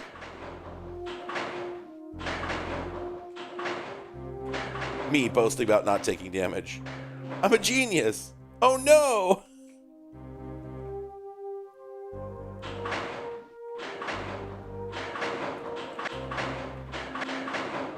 Holy shit. Okay, I won, and I'm sure I'll never need to go through that room again. So I don't need to worry about how irritating that was. I didn't need to waste a grenade on that guy, but, what are we doing?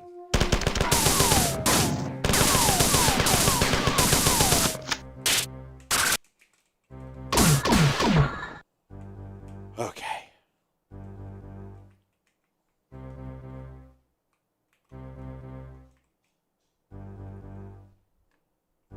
Really glad there's no falling damage. Like, wow. Yeah, okay. At this point, I no longer trust elevators ever again, so. Oh, wow! That That is not how I intended to do dynamic entry here, but I guess it got me into the fight, so fuck it. Okay,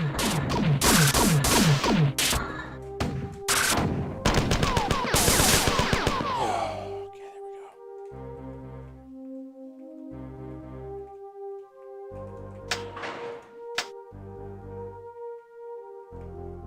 go. Gotta love how this game is just like, yeah, here's some switches. There's two types this time. What does it mean? Don't worry about it. It's not important. You'll figure it out.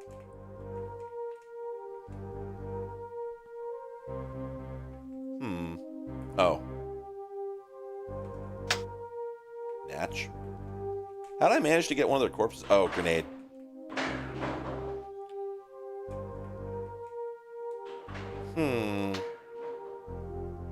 So... obviously, it's possible to get up over there. Oh, I'll bet I missed something. I'll bet I'm not supposed to be coming back here. I don't want to go through the fast elevator room again. But, like... well, I hear noises.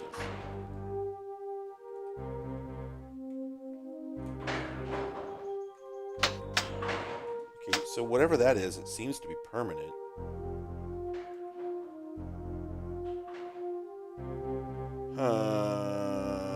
Well, okay. Well, whatever.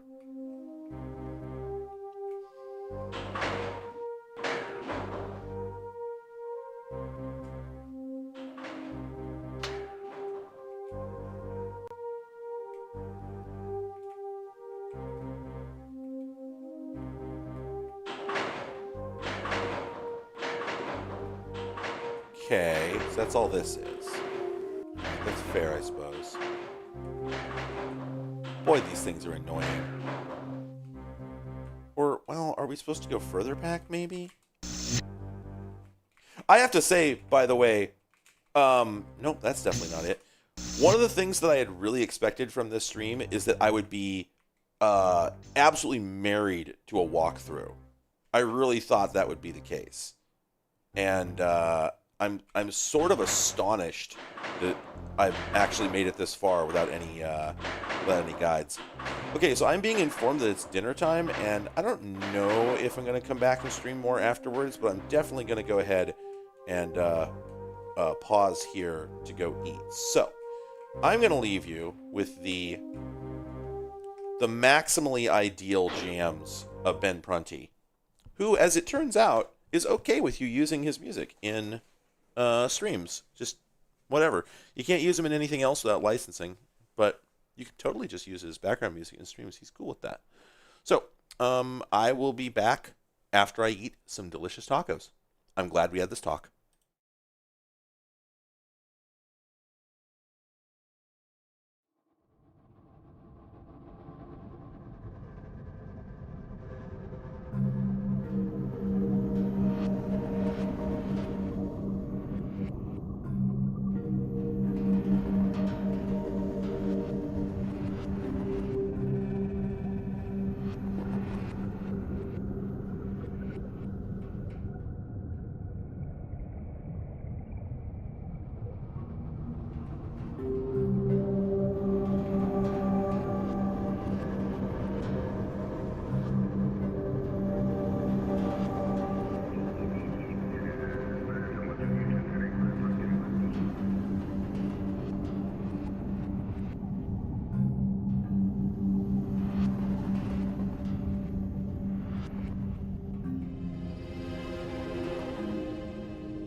Okay, so as it happens, I have obligations. So I am going to have to end this stream, which is fine. I just wasn't sure. But first I have to find a save station. No, I guess I did in the other room, right? After I healed up? Okay, I think we're good. Anyway, so my review Marathon, I like this game. I've been being a dick about this game all these years. I am now convinced that it is for no good reason, and that ultimately this is just good. Like, the story's neat. Combat's good. You know, gunplay is terrific, certainly by the standards of the time. I really wish that I had given this more time in its day, because I think I could have really enjoyed it if I had been a little less stuck up about my, frankly, you know, just rancid ass, low tier tastes. I was upset that it wasn't a type of game that it did not need to be, and you know, what else is new? But like, man, I don't know. I would have enjoyed this if I had been able to get myself across whatever the fuck hump, you know, Doom players inevitably seemed to get ourselves stuck behind. So I guess my point is, maybe play Marathon if you haven't. I think it's cheap as well. It is free. That's right. You just grab it from Aleph One, because you know. I think these Bungie guys have really got something, you know. I think they, oh, there we go. That's what I needed to do. Just want to support some indie creators, is what I'm driving at here.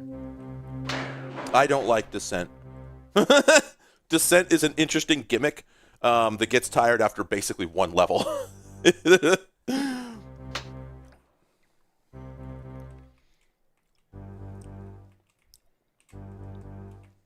Free on Steam with achievements. Oh, right. Gotta do. There we go. So yeah, I did something in that other room that changed the state of the world. So I gotta go chase. I want to go chase down and see what that might have been. Nope, I don't trust like that. Let's go back the other way. I mean, I guess it doesn't really matter which direction we do this, but oh, yes, it does.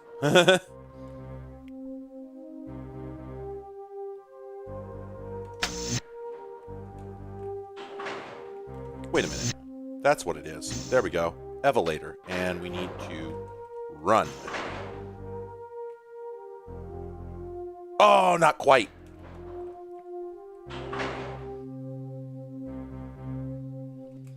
Yeah, sorry. I just, like, to me, the limitations of vehicular combat make it impossible for a vehicle-based game to have more than one experience. There's basically just... Once you've done the core gameplay loop, you've seen all there is to see. It's why the vehicular shooter died as a genre, is because there's not much breadth. Oh shit! That's one of the most terrifying things I've ever experienced in a video game. Right there. Yeah, once you've experienced the basic, you know, gameplay loop of a vehicular shooter, that's every single experience you can have in the game, because it's so limited. Like, cars just can't do much, and a plane is just a car that flies. And so, you know, you're not going to have a very rich experience. So it's hard for me to really co-sign it, because maybe if the Descent... Fuck me! Alright, well, there we go.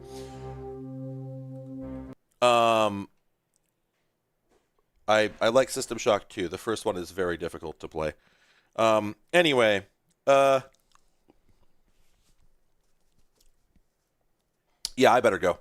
Anyway, I think this is a great game, and I wish I had given it more time. But you know what? I was busy doing other things, and here I am doing this. So it's not like it never happened. Goodbye. But I don't know. I could have been having a lot more fun a long time ago if I'd been a little less picky about what I played. So, food for thought. I'm gonna go finish eating my real food.